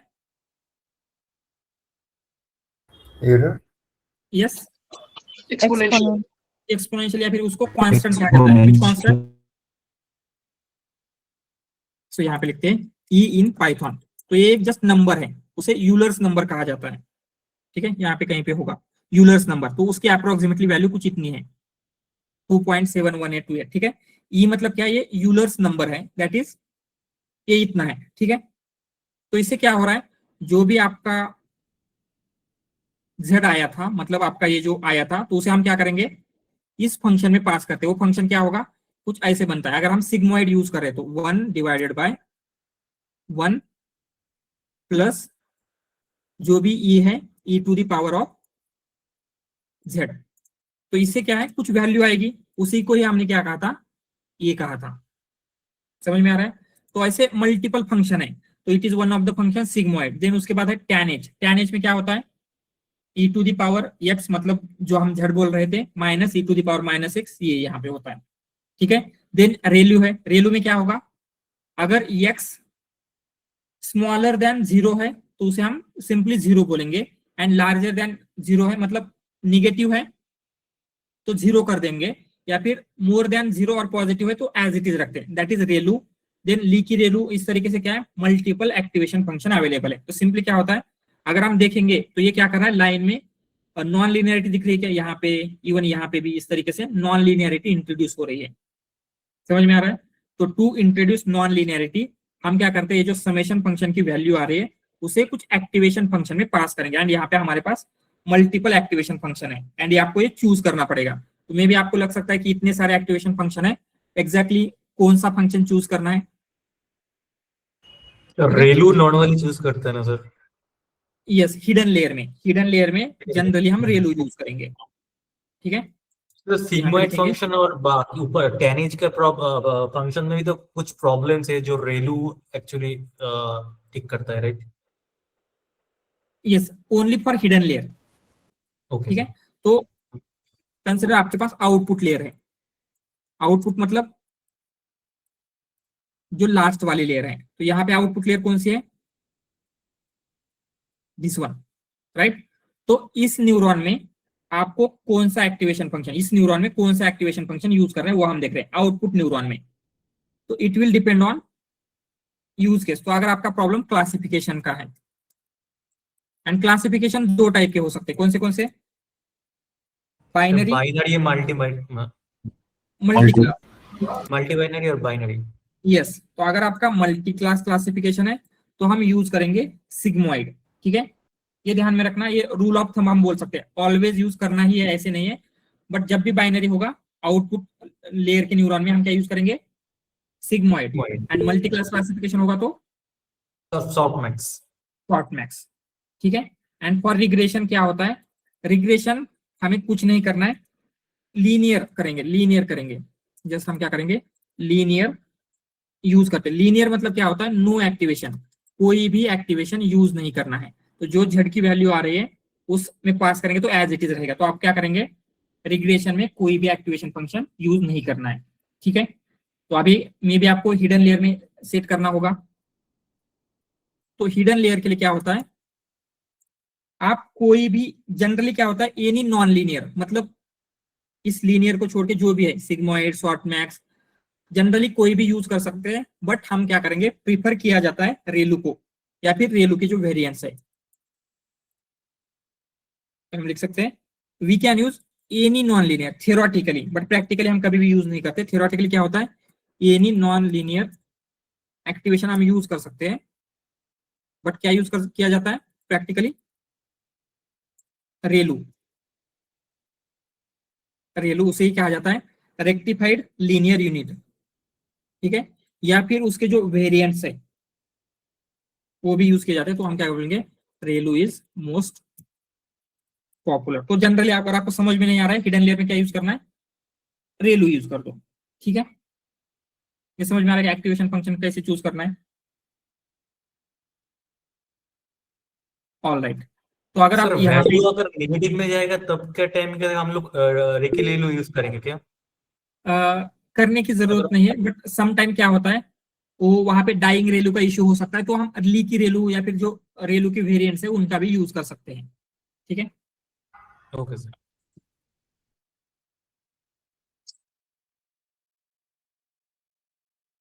यस, क्योंकि क्या होता है, अगर आप ये सिग्मोइड या फिर टैनेज यूज करते हैं तो वहां पे एक आगे जाके प्रॉब्लम हम देखने वाले, जो होता है, जो आपका ग्रेडियंट है वो वैनिश हो जाता है, वैनिशिंग ग्रेडियंट का प्रॉब्लम होने के चांसेस होते हैं बाकी मेथड में, ठीक है। तो उस वैनिशिंग ग्रेडियंट के प्रॉब्लम को अवॉइड करता है रेलू। वो हम आगे देखेंगे वैनिशिंग ग्रेडियंट क्या होता है, एक्सप्लोडिंग क्या होता है, क्योंकि वो भी हमारे लिए इंपॉर्टेंट है। एंड डोंट वरी, आपको बहुत रेयर होगा कि आपको कंपनी में जाके बोला जाएगा कि एक न्यूरल नेटवर्क बिल्ड करो, एंड आपको ये सारी चीजें, ये सारा ये नॉलेज यूज करके न्यूरल नेटवर्क बिल्ड करना है। अभी जो चल रहा है कंपनीज में, क्या चल रहा है, जो ऑलरेडी प्री ट्रेंड मॉडल है, मतलब जैसे जीपीटी है, किसी और ने ट्रेन करके रखा हुआ है, राइट। तो आपको वहां पे आउटपुट लेयर में क्या देना है, इनपुट लेयर में क्या देना है, कुछ करने की जरूरत नहीं, ऑलरेडी ट्रेंड मॉडल हम यूज करने वाले हैं। बट जस्ट आपको ये बेसिक अगर समझ में आता है तो उस जीपीटी मॉडल वैसे ही क्यों वर्क कर रहा है आप अच्छी तरीके से समझ सकते हैं। इसलिए हम क्या कर रहे हैं, ये जो भी थिंग्स है वो देख रहे हैं, ठीक है। समझ में आ रहा है आपको, उसका प्रैक्टिकल बहुत ही रेयरली, आई डोंट थिंक कि किसी को भी करना पड़ेगा ये सारी चीजें का यूज करके एक न्यूरल नेटवर्क बिल्ड करना, but still you should know the basics. इसलिए हम ये बेसिक देख रहे हैं। आपका जो मोस्ट ऑफ द टास्क अभी कंपनी में होने वाला है वो होगा प्री ट्रेंड मॉडल का यूज करके एप्लीकेशन बिल्ड करना, एंड हमारा कोर्स का जो मोस्ट ऑफ द पार्ट है वो भी वही रहेगा, building application using pre trend model, ठीक है। तो हम क्या कर लेते हैं, यहाँ पे जो फंक्शन है एग्जैक्टली कैसे वर्क करता है उसके लिए भी एक इमेज है, उस इमेज के थ्रू अंडरस्टैंड करेंगे। हर एक न्यूरॉन कैसे वर्क कर रहा है। तो यहाँ पे है न्यूरॉन वर्किंग।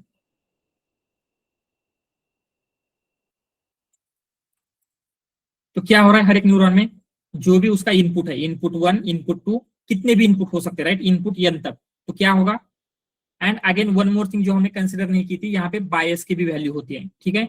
तो ये जो समेशन फंक्शन ले रहे हैं, तो उसमें हम क्या करेंगे, प्लस b एक वैल्यू होती है जिसको बायस कहा जाता है, वो भी ऑलवेज ऐड किया होता ही है, ठीक है। तो यहाँ पे भी हम क्या करेंगे, हमने एक्चुअली नहीं लिखा था, तो क्या होगा, z में ये सबके साथ साथ एक वैल्यू ऐड होगी, दैट वैल्यू विल बी, उसे हम बोलेंगे b1, that is bias for this neuron. यहाँ पे क्या होगा, b2 bias for this neuron, ठीक है। ये बायस हम क्यों ऐड करते हैं, कंसिडर ऐसा कुछ हुआ है, जैसे कौन सा एग्जांपल लिया था, यहाँ पे घर का एग्जांपल लिया था, ठीक है। यहाँ पे हमने कुछ बिल किया है एंड ऐसा कुछ आ रहा है, एनीथिंग, जैसे इंफ्रास्ट्रक्चर ले लेते हैं, ठीक है। तो हमने क्या किया, आपका ये जो फंक्शन है इंफ्रास्ट्रक्चर है, आप इंफ्रास्ट्रक्चर से क्या कर रहे हैं, प्राइस कैलकुलेट कर रहे हैं। तो इंफ्रास्ट्रक्चर की जो भी वैल्यू आएगी उसको हम 3 से मल्टीप्लाई करके प्राइस निकाल रहे हैं। तो कंसिडर किसी जगह पर का इंफ्रास्ट्रक्चर एकदम खराब है, तो उसको हमने 0 पॉइंट दे दिया, तो 0 इंटू 3 क्या आएगा, 0। बट कहीं पे ये पॉसिबल है क्या, कितना भी उसमें उस घर में जाने के लिए रोड नहीं है, वहां पे पानी नहीं आता, इलेक्ट्रिसिटी नहीं आती, स्टिल उसका प्राइस 0 होगा, ये पॉसिबल है, नो, राइट। तो इस टाइप के सिनेरियो ऐड करने के लिए हम क्या करेंगे, ऑलवेज उसमें प्लस भी एक बायस की वैल्यू ऐड करके रखें, तो क्या होगा, ये 0 या फिर जो वैल्यू इस टाइप के प्रॉब्लम अराइज हो सकते हैं उसे सॉल्व करता है। तो इसलिए समेशन फंक्शन में क्या है, ऑलवेज एक बायस की टर्म ऐड होती ही है।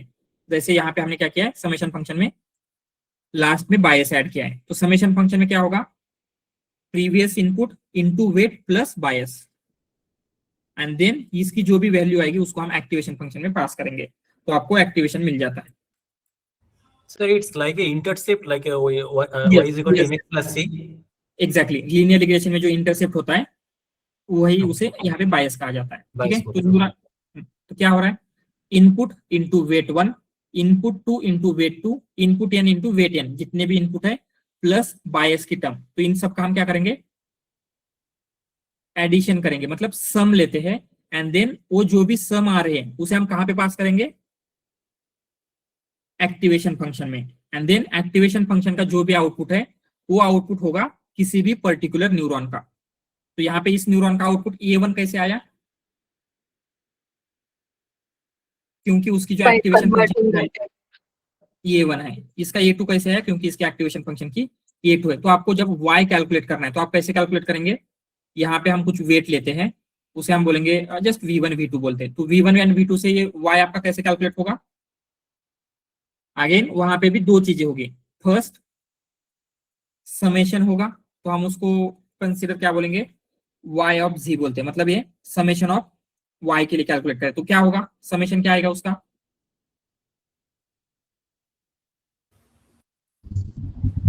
a1 into 1 plus a2 into v2 plus जो भी बायस की वैल्यू है, एंड फाइनली इसे हम क्या करेंगे, एक एक्टिवेशन फंक्शन में पास करेंगे, ठीक है, जो भी एक्टिवेशन फंक्शन है, एंड उसे आपको मिलेगा, एक्टिवेशन फंक्शन हम लेते हैं a equal to F of जो भी ये वाई जी आया था, and then this will be output of, मतलब यही आपका फाइनली y होगा, जो ये आ रहा है, क्योंकि इसी न्यूरॉन का आउटपुट वही है, ठीक है।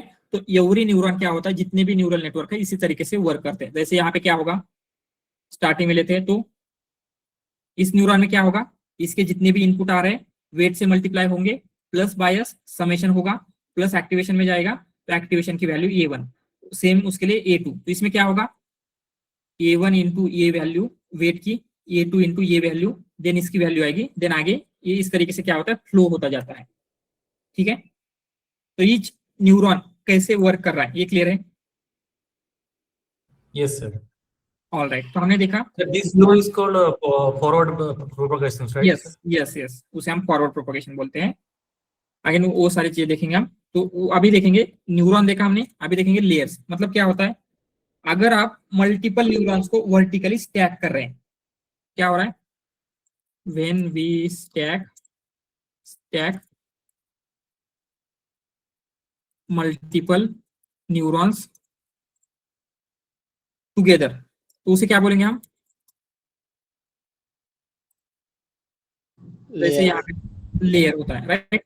तो यहाँ पे क्या हुआ है, जो मल्टीपल न्यूरॉन्स है आपने टुगेदर स्टैक किए, तो ये आपका एक लेयर बन गया। उसके बाद सेकंड में भी क्या हुआ है, मल्टीपल न्यूरॉन्स स्टैक किए, तो उससे हमने लेयर बिल्ड किया है। तो हम सिंपली क्या लिखेंगे यहाँ पे, when we stack multiple neurons together, उससे आपकी लेयर बिल्ड होती है, ठीक है, it is called layer.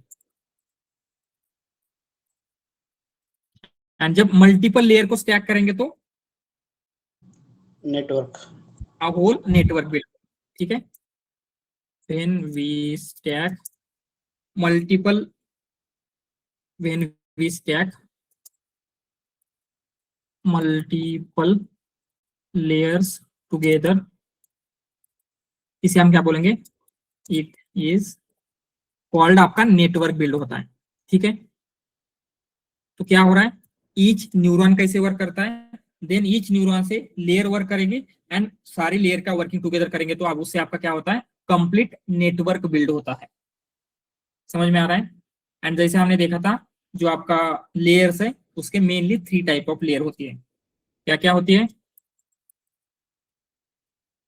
Input layer, hidden layer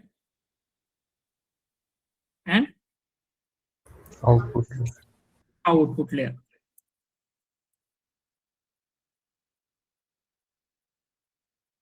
ये क्या है, उसको थोड़ा सा स्मॉल रखते थे।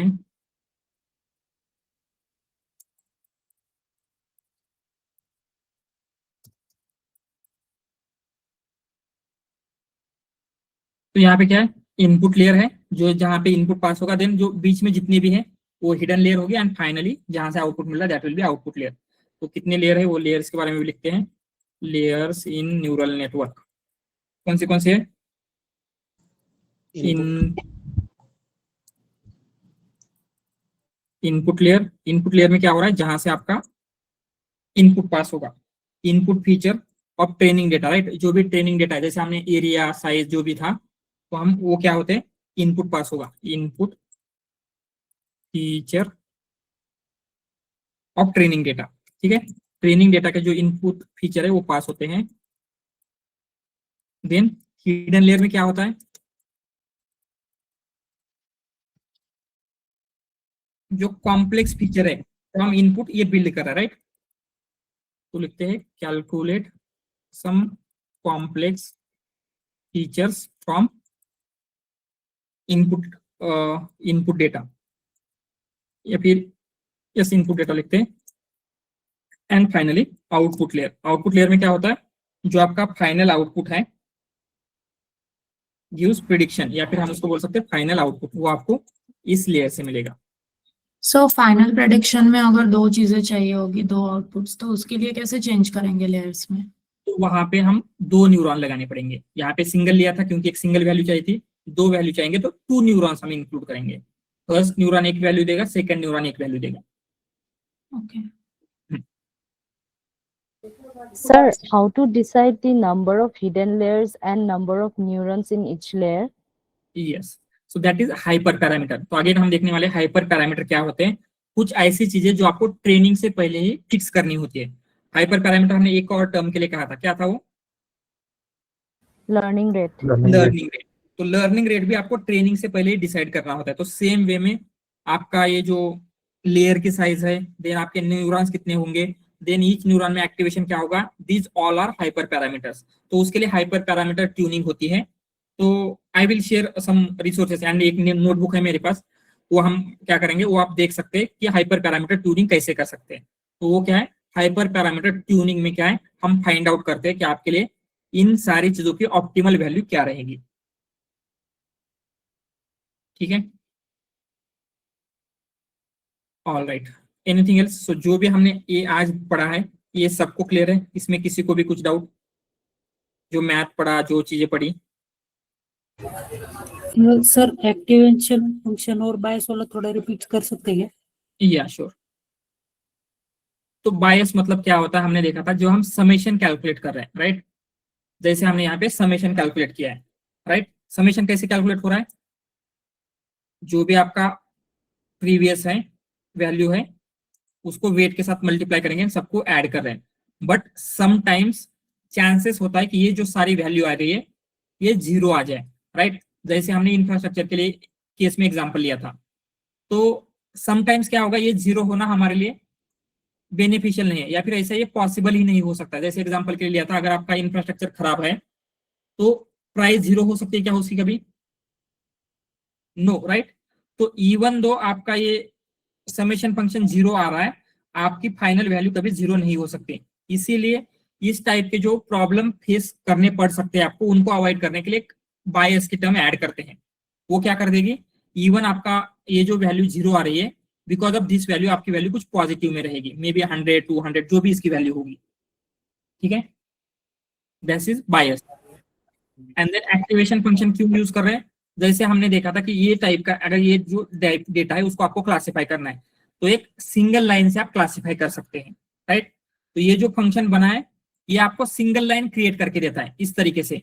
तो इस टाइप के डेटा को तो हम सिंगल लाइन से कैलकुलेट कर सकते हैं, बट इसको करना पॉसिबल है क्या, डिफरेंशिएट? नहीं।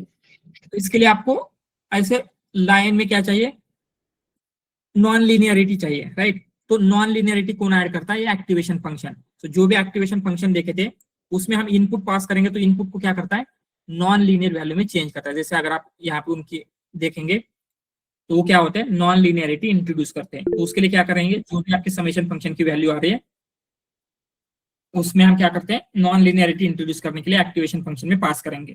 तो अगर ये एक्टिवेशन फंक्शन हम यूज नहीं करेंगे तो क्या होगा, जैसे आपका लीनियर रिग्रेशन वर्क करता है, it will act as a linear regression, ठीक है। Yes Akshay. Okay sir. Sir ये जो बायस वैल्यू है वो भी हाइपर फंक्शन है क्या? No no no, it is a, जैसे वेट की वैल्यू होती है ना, वेट की वैल्यू आप अपडेट करते जा रहे हैं, फाइंड आउट कर रहे हैं, तो सेम वे में बायस की वैल्यू भी हम फाइंड आउट करते हैं ड्यूरिंग ट्रेनिंग। तो जैसे वेट के लिए हुआ था तो क्या था, delta J of delta W calculate कर रहे थे हम, तो सेम वे में delta J of delta B भी फाइंड आउट करते हैं, एंड उसकी बी की ऑप्टिमल वैल्यू क्या होगी वो ट्रेनिंग के टाइम पे फाइंड आउट होगी। ओके। यस सुशील। सर हमने जब हम वेट कैलकुलेट कर रहे थे ना, तो हमने इनिशियली रैंडमली 100 वेट कंसिडर किया था। Right right. तो उसके बाद में एरर भी ज्यादा आया था, तो उसके बाद में हमें वेट जो है वो कम करना है कि ज्यादा करना है ताकि तुम्हारा एरर मिनिमम है।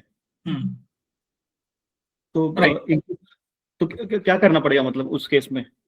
It will depend on these values. So ये जो भी फंक्शन आ रही है उनके अकॉर्डिंगली क्या होगा, अगर हम वो निकालते हैं उस फंक्शन को लेंगे, तो यहाँ पे हमने फंक्शन लिया था MEAE, राइट। बट अगर हम MAC लेते हैं, मीन स्क्वेयर्ड एरर, तो आपको कुछ इस तरीके से उसको हम प्लॉट करेंगे, तो क्या होगा, ये जो भी वैल्यू आ रही है डेरिवेटिव की उसके अकॉर्डिंगली चेंज होता रहता है, ठीक है।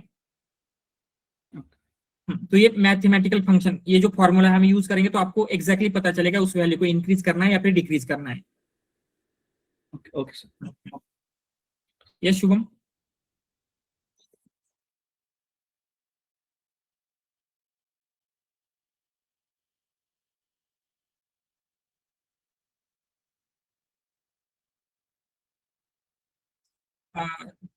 कर सकते हैं बट जनरली हम ऐसा नहीं करते।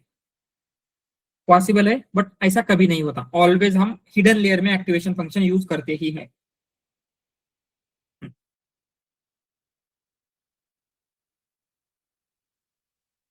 All right, linear.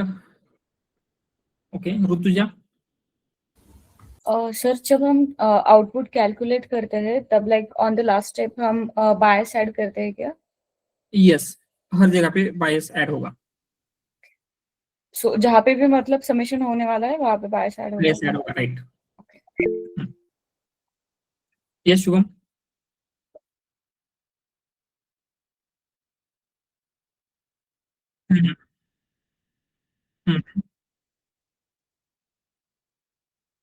Right right right.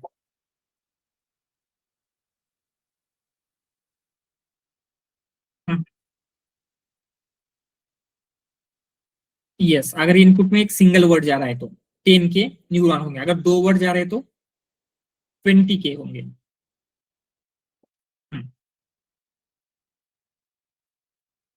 ठीक है। Yes Dhananjay. So apart from this gradient descent methods, are we using other techniques as well in the backend of the neural network algorithm? Yes बहुत सारे method होती है, but just हम उनका introduction लेंगे. Okay, so how we can able to change that method, sir? Yes होता है. जब हम टेंसर फ्लो में इसका इम्प्लीमेंटेशन देखेंगे, वहां पे जस्ट एक पैरामीटर आपको चेंज करना होता है. Okay. एंड ये सारी चीजें आपको मैन्युअली करने की जरूरत नहीं होती, राइट. हम सिर्फ कोड लिखते हैं, कोड के बैकग्राउंड में सो टेंसर फ्लो ने क्या किया, इसका सब कुछ इंप्लीमेंटेशन करके रखा हुआ है. हम सिंपली जो आपका स्ट्रक्चर है वो क्रिएट करेंगे, तो ये जो मैथमेटिकल कैलकुलेशन वगैरह हो रहे हैं वो सारे ऑटोमेटिकली हो जाते हैं, हमें ये कैलकुलेशन करने की जरूरत नहीं होती. तो हम इसका प्रैक्टिकल इंप्लीमेंटेशन भी देखेंगे, यानी एक स्मॉल मिनी प्रोजेक्ट हम बोल सकते हैं न्यूरल नेटवर्क के ऊपर लेंगे, जिससे किस तरीके से उसे बिल्ड करना है इसकी आपको आइडिया आ जाएगी. ठीक है. ऑलराइट.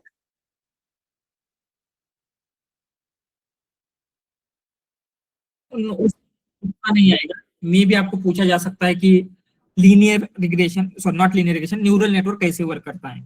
तो जो भी हमने स्टेप पढ़े थे, अभी हम कल और ज्यादा अच्छे बेटर वे में स्टेप लिखेंगे, वो आपको स्टेप बताना होता है. या फिर ग्रेडियंट डिसेंट कैसे वर्क करता है, तो ये ग्रेडियंट डिसेंट इतना ही आपको बताना होता है. मतलब ये मैथमेटिकल कॉम्प्लेक्स इतना नहीं पूछा जाएगा, जस्ट टू अंडरस्टैंड हमने देखा था वो सब कुछ.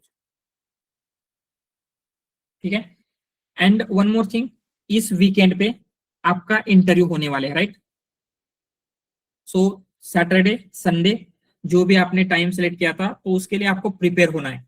तो एनएलपी की असाइनमेंट मैंने ऑलरेडी अपलोड कर दी है. ठीक है. एंड टुमारो हमारा ये जो न्यूरल नेटवर्क का most of the part cover हो जाएगा, तो उसकी भी असाइनमेंट मैं आज ही अपलोड कर देता हूँ, सो दैट डीप लर्निंग के असाइनमेंट का भी आप स्टडी कर सकें. चलेगा. तो एनएलपी, डीप लर्निंग, ये दो चीजें आपको आने वाले, उसमें जो भी हमने न्यूरल नेटवर्क वगैरह देखा था, ये सब कुछ आपको पूछा जाएगा इंटरव्यू में. ठीक है. तो उसके लिए आपको प्रिपेयर रहना है अभी से. टाइम पे किसी को भी इंटरव्यू स्किप नहीं करना है, उससे आपको ही बेनिफिट मिलने वाला है, राइट. जो भी आप मिस्टेक कर सकते थे, इवन तो आपका कोई भी पढ़ाई नहीं हुए, एटलीस्ट आपका एक्सप्लेनेशन, आपका कम्युनिकेशन, आपका प्रेजेंटेशन, इसके ऊपर तो आपको कुछ पता चलेगा कि आपको क्या इंप्रूव करने की जरूरत है, राइट. तो अभी से आपको क्या करना है, स्टडी करने के लिए स्टार्ट कर देना है. तो Thursday, Friday and may be Saturday को आपका इंटरव्यू स्टार्ट हो गया, तो एटलीस्ट 2 to 3 डेज है. जिनका संडे को है, उनको सैटरडे भी मिल जाएगा. ठीक है. All right. Anything else?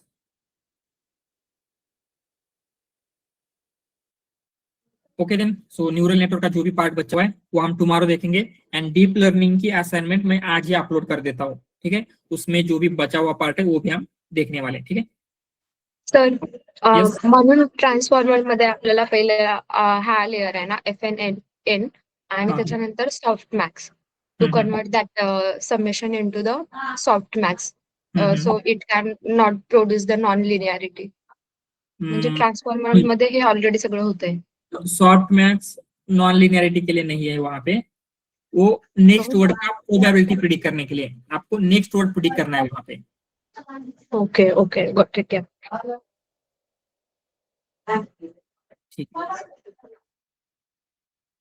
All right. Okay then.